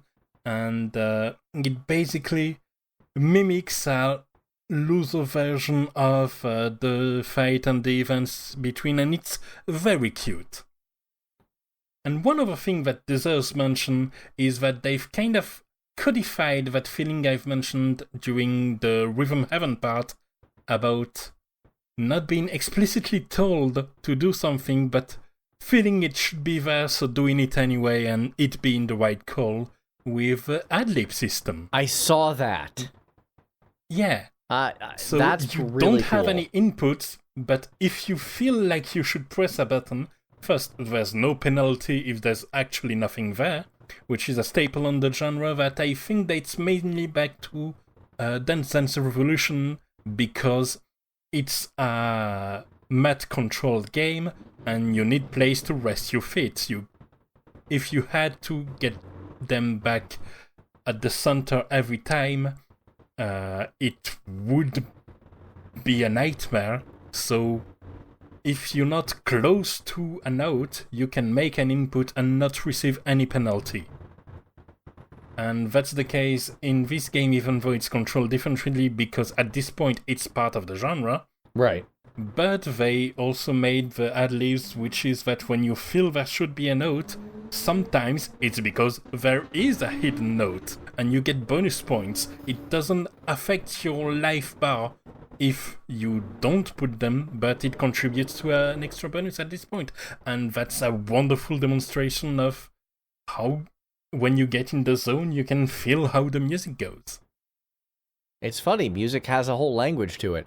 That kind of reminds me, I was in FF14 a while ago, ranting about Endwalker, and specifically the final day, that medley. And I was explaining, like, from a musical composition perspective, the reasons why I don't like it. And one of the members of the community is like, it's funny where you're like, music has a language. It's so fascinating to watch because I'm sure you're right. But for me, it's like notes go burr. And that's all he was thinking of. And it's sort of fascinating how much, like, how relevant that statement really is that a lot of people, there's a lot of details in here that we've been discussing today that I think the vast majority of people just don't get. Yeah, and that's why also I like rhythm games so much, is that if you have to focus on the song and nothing but the song, and every part of the song wants you to focus on it because you need to get your inputs in, you're going to discover some new stuff about the song. Mm-hmm. It's going to sink in. Mm-hmm. And that transitions us also wonderfully to the next game, which is part of the newer guard. This is the most chill-looking rhythm game I've ever seen, but its interface is just... insane and delightful. I am sure that you just needed to see the video once and you understood how the game works. It plays around with tempo and uses this like stepping stone kind of thing on this uneven track. Like the actual markers move at a static speed, but the track is angled in a certain way that it takes buttons longer to land, it takes inputs longer to land than others. Exactly. And not only that, one thing you don't know about the game, which is A Dance of Fire and Ice, is that before you get to the, like in this case, the 5-X stage, there's like 10 stages beforehand that prepare you to play this stage by tutorializing you on what you might quote-unquote encounter in the level, which is actually just sneaky music lessons about how tempo works and looks in this game. Yeah. It's honestly like one of the most unique straight rhythm games I think I've ever seen. Like just in terms of how it operates and what its interface is. I've never seen anything like it before. Yeah, exactly. And there's like the production values are the lowest we've seen in this entire episode by far. But the concept and the execution of it are pristine and kind of echo back to this idea that, like you said, of the soul of a rhythm game being at its ways to keep your inputs in tune with the music. Now with the visual element not being kind of a crutch you can neglect, but a part of the experience, because when you see a curve going on in the track, that doesn't inform you just on what inputs you're going to do, but also on the way the music is going to move and evolve before you've even listened to it for the first time. Yeah. And that's fascinating. It really is. For something so simple, it says a lot. It really does. And that was one of the more recent sensations, I think. Yeah, it says right there in the video. In fact, it came out in 2019, but then saw some added content here and there as well. And I'm glad that it managed to expand further from what was, I believe it started as like an itch.io indie project. But then it gelled with people because, yeah, you see that and you get it. Yeah, that seems very logical from what I'm hearing, yes. Yes. But if we're going to talk about recent rhythm game sensation, I kind of need to talk about Friday Night Funkin. This game is, I just have a quasi-irrational hatred for it because of Calithon. All right. Tell me more. Come on. Okay. Speak your heart out. All right. Sure. So for one thing, this is, at least interface-wise, a fairly, like, on-the-nose rhythm game. You have arrows, you press buttons in time, sometimes you hold them, right? Like, it's not... All right, then thank you. I'm going to pause just to make one of my most important points, which is that this game is, at its gameplay core, extremely basic deliberately. Like, it's not just the simplest DDR clone when it comes to your inputs, but you have a call of response that was the core gameplay of what? Parappa the Rapper, the very first rhythm game. Yep. Exactly. Which is very deliberate. Oh, I totally understand that. And I'm not knocking the game itself for that. What I'm knocking is I understand that. That's why I encourage you to tell me more about your experiences. How the hell do you speedrun this? Not only how the hell do you speedrun this, how the hell do you speedrun this, get it into a marathon, and make me do audio for it while donations came in, memeing on this game like you would not believe. I got so sick of these Friday Night Funkin' memes in the donations. By 2 minutes into the speedrun, I was already done. And I had to live with that for I'm not even sure how long it was. It felt like an eternity. It was probably like 20 minutes. There's nothing wrong that being at a party and everyone is making a joke you are not in on. Yeah. This sounded like an extended version of that, and I sympathize with your trauma. Yes. So, my dislike for this game has absolutely nothing to do with the game itself, but I am just done with it after that. And that was years ago. Yeah. But this game got popular not because of its revolutionary gameplay, because, like I've said, by design, it very much isn't. Instead, it works on the level of a love letter, very much so.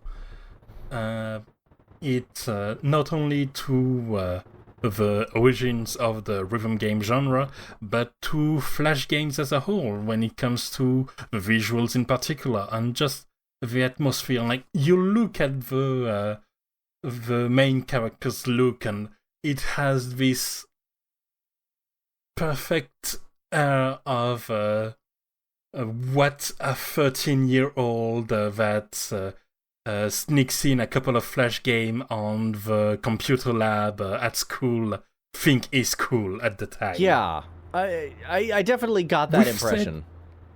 We've said that when it comes to metal, it's very easy to figure out who gets it, and this kind of Flash game, teen cool subculture, this feels like an expression that really gets it as well. It also helped that there was a lot of noise about it, and that it was a free and kind of weekly event, so there was kind of this water cooler effect almost. Yeah, and I know there's a very robust fan community for it. Like, there's a lot of fan content at it as well.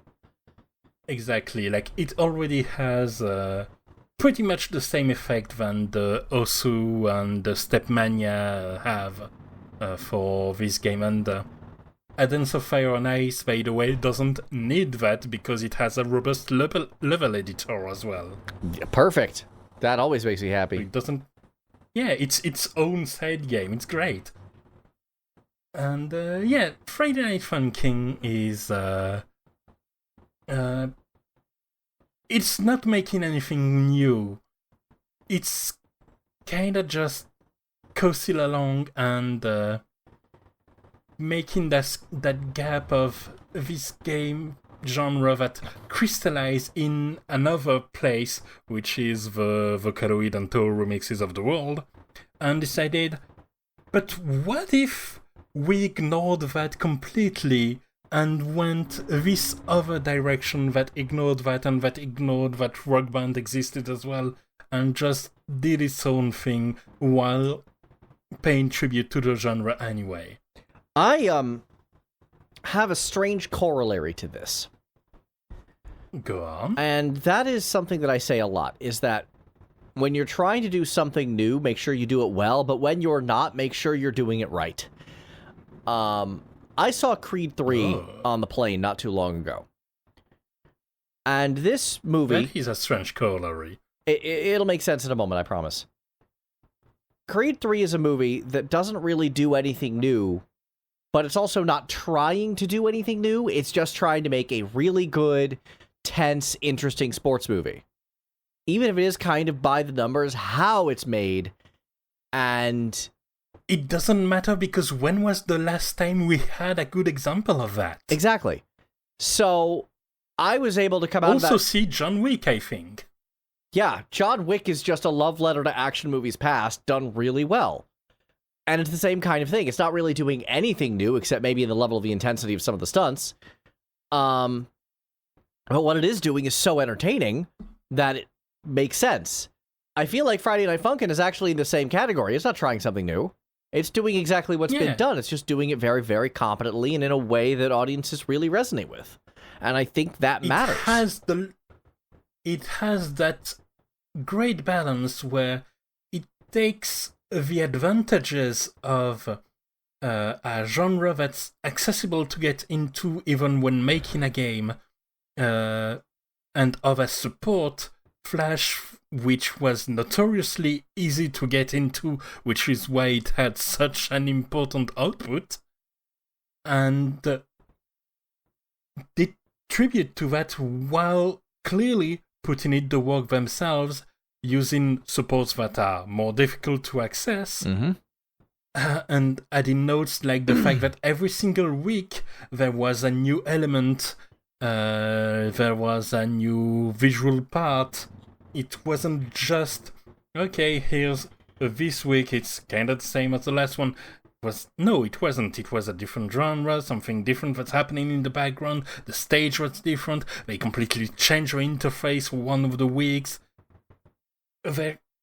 It's essentially, it's like doing 6 yo-yo tricks. Everybody can move a yo-yo up and down. Doing the really sick stuff that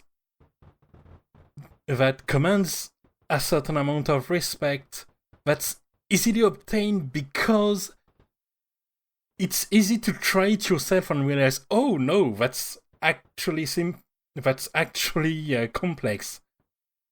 It's kind of the perfect way to show your work, and which is why I'm really looking forward to when and I quote, full-ass game is going to release. It hasn't released yet, technically? No. Huh. But the ones in charge are still very much active and communicating on that. It's not a dead project. It's one where they are taking their time to do things right. It's definitely not dead considering how active the fan base is. Even I'm aware of that. Yeah, exactly. Like, they're keeping the flame lit until the full official version comes out, and in a way, even if something catastrophic happens, which doesn't look like it's going to be the case, there's still a lot that came out of the free parts and the promotional parts of it. And that shows that it takes a lot of effort to make rhythm game enthusiasts sick of their games. How hard did they milk those rug bands? Seriously. Yeah. Go, Activision, go. Indeed.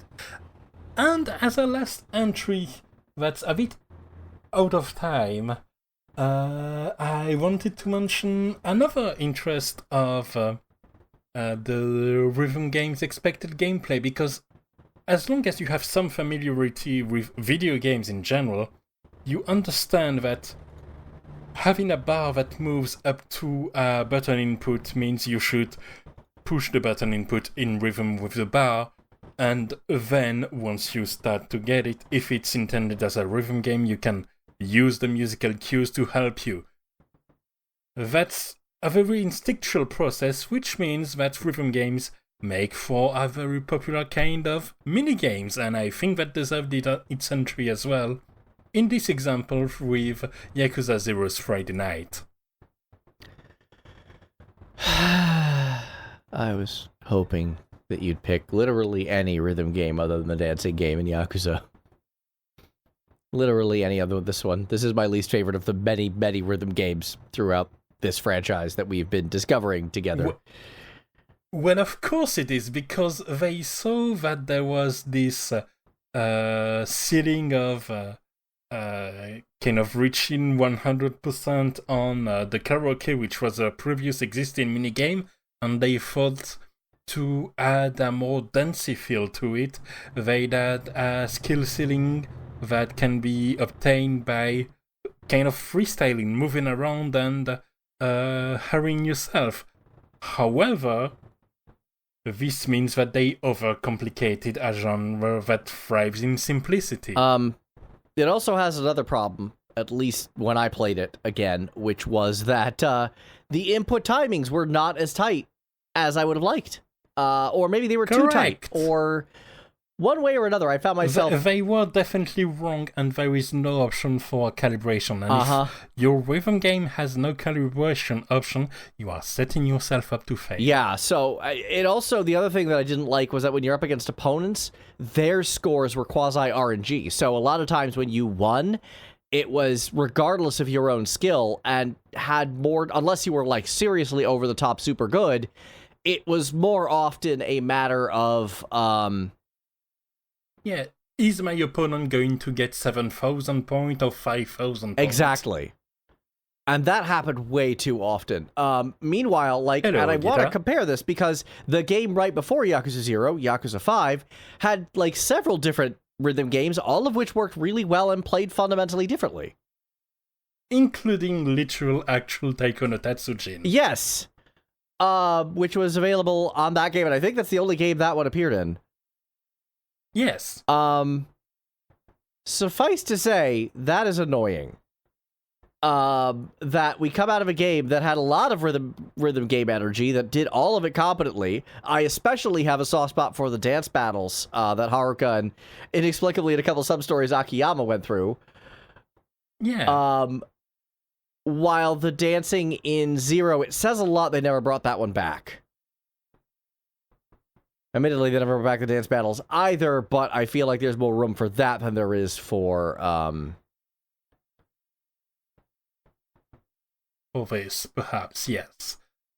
Although it certainly was thematically strong, like 80s and disco dancing oh yeah. are just a natural fit, and I respect the attempt, if not the execution.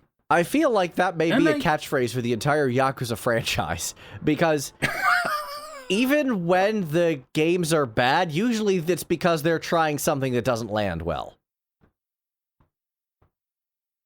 Well, I don't know what the heck they were trying with some parts of Yakuza 6, though. But that's for in 2 days. That's for... Oh, seriously? 2 days? Yeah, it's the last Saturday of the month in 2 days. I got work to do. Got it. Good luck. I'll be fine. I'm deep into this game, but that's...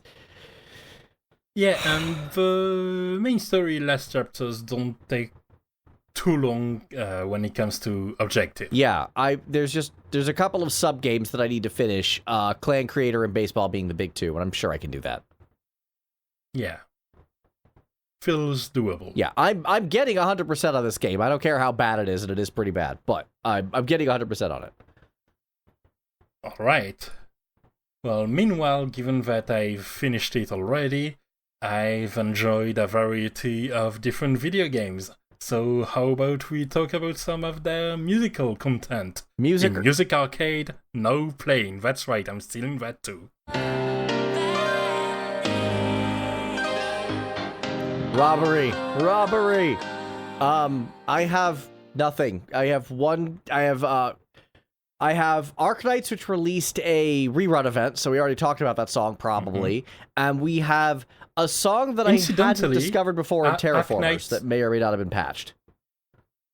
Incidentally, Arknights, which has a collaboration with Citus. And Mustache. And Mustache, right. Which you also brought up during the mobile game section. Yeah. So yeah, nothing on your end. I got nothing. The Year of the Dragon demandeth.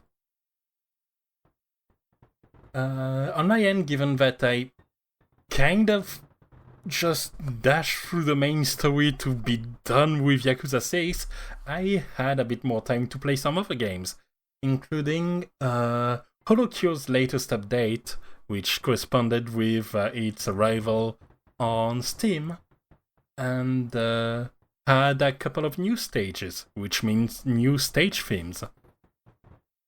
And this one in particular, which is the hard mode version of the third stage, is a bit...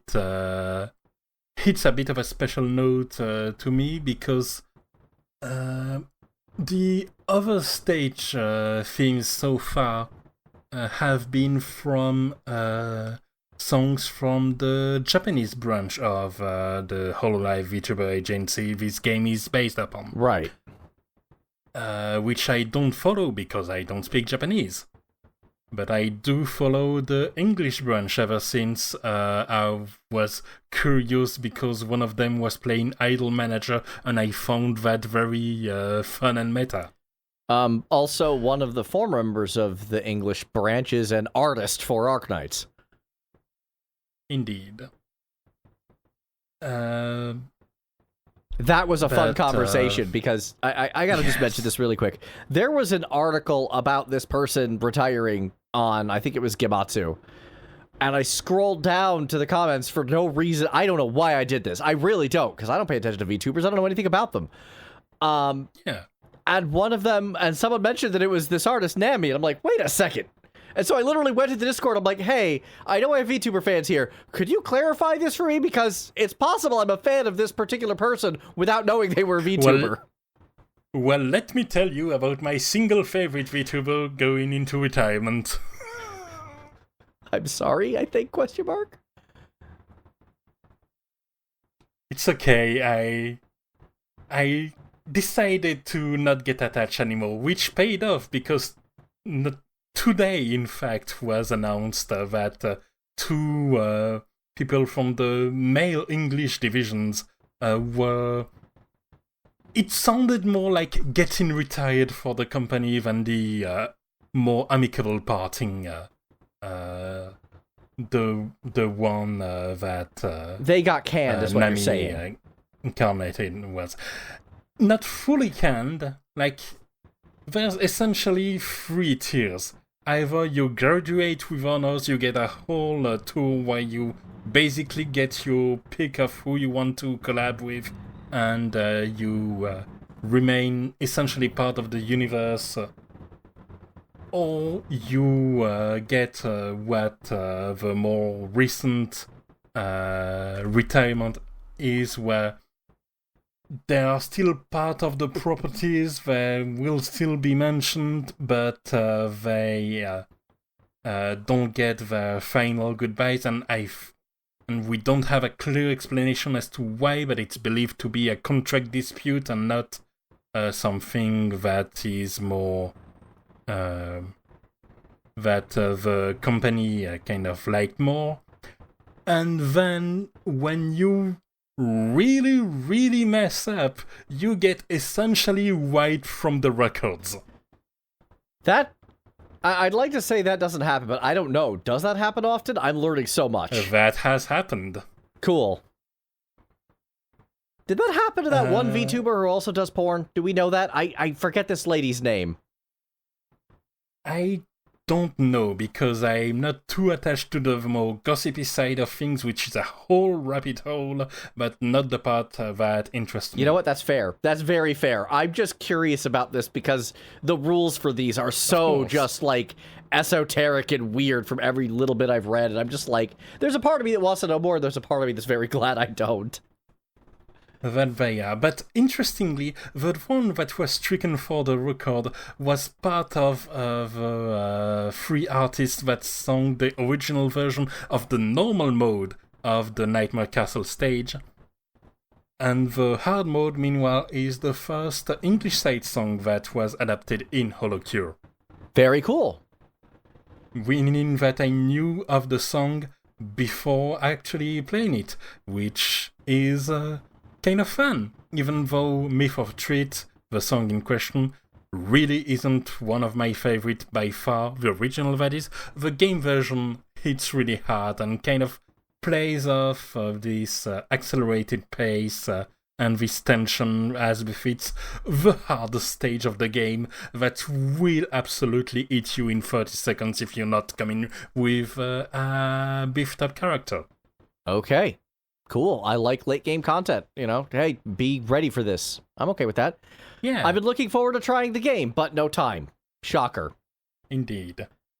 Here's hoping you'll have some soon, and if you need someone to talk your ear and clarify context about some weird part, you know where to find. I'm sure I'm going to need a lot of that, because I know nothing about this franchise. And yet, the game... even with knowing nothing of the franchise, is still very good by itself. Oh yeah, I've seen Tom Clark play it. I've seen Angry Tom play it. He knows. He clearly knows nothing about who any of these are, and he's still like, this is a fun game, and I totally understand why. Yeah, it looks really good. I'm here for the game, even if I don't know any of these people. Again, other than Excellent. the Arknight's artist, for reasons completely unrelated to. Of course. Which is the only character I have at max fandom level currently. I appreciate. I have the merch. I have the actual merch. I have Bread Dog plushie in my closet. Oh, that's awesome. Moving on to another game I've kind of discovered on friend's recommendation, the quote-unquote closed beta of Palia, which is a chill farming-ish, gathering-ish, housing-centered online game.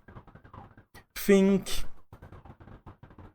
kind of like a more reactive and focused version of the FF14 Island Paradise, but built for that from the ground up. Given how much I hate the Island Paradise, that's not a recommendation for me.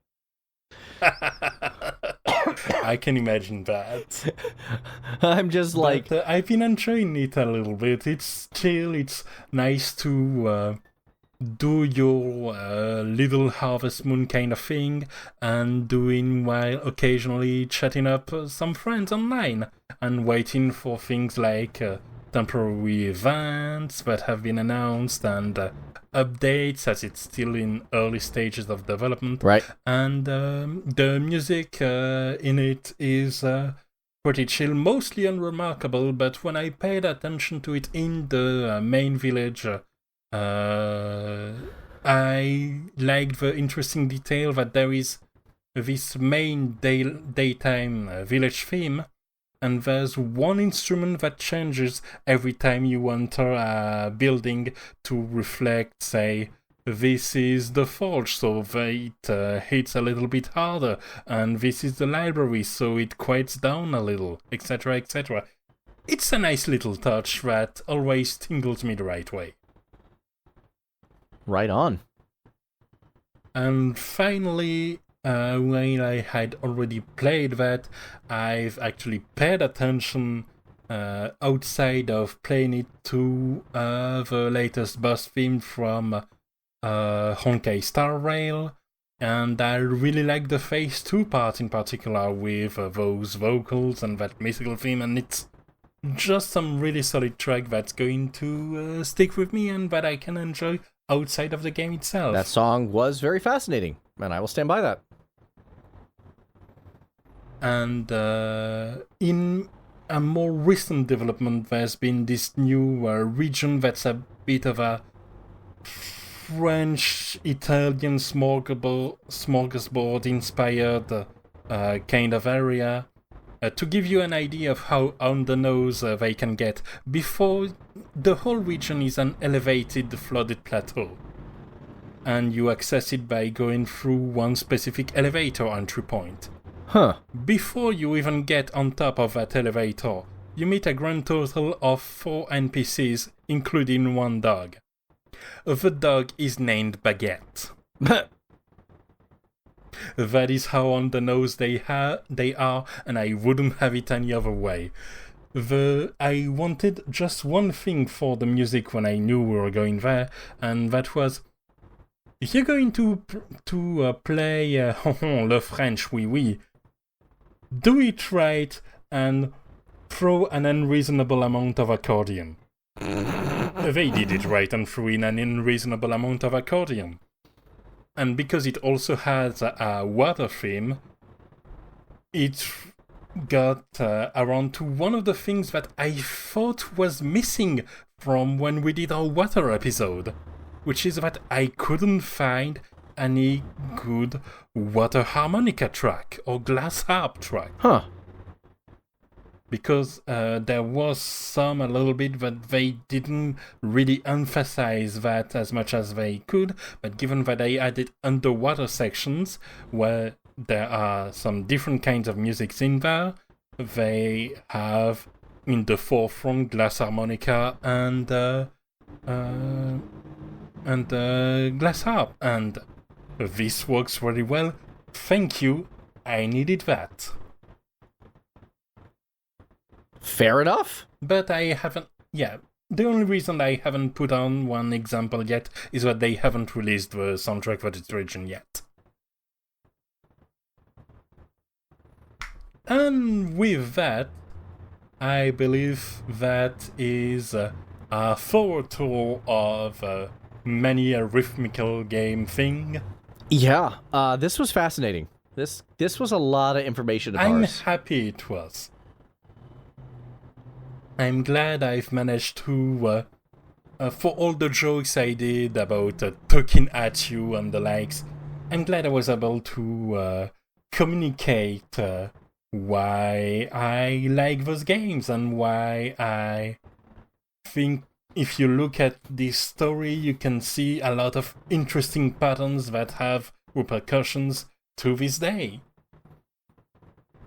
Yeah. I mean, obviously it's a massive genre even now. Like, it's not going anywhere, and it's still clearly innovating every day. If that, I almost call it Song of Ice and Fire because, you know, clearly that's the name derivation. Of course. Dance of Fire and Ice. George R.R. Martin's going to sue at some point, I'm sure. There's still innovation to be had if that game is any indication. And that's some great news. We like enjoying some new stuff, whether from a core rhythm experience or adding a new different genre. When's our factory builder rhythm game, huh? That almost sounds cool, but no. that almost sounds terrifying. Yeah, and we won't know which one it is until we've played that. Well, until then, you can see every track and composer in the video or podcast description. And as always, you can reach out to us via the email in the description or our thank Discord. You. That's the one I was trying to remember. You're welcome. I may have stolen a lot of your catchphrase, but I'm not going to steal your goodbyes. Well, in that regard, that's all the time we have for this episode. We will see you all next time. Have a good one, y'all. Peace.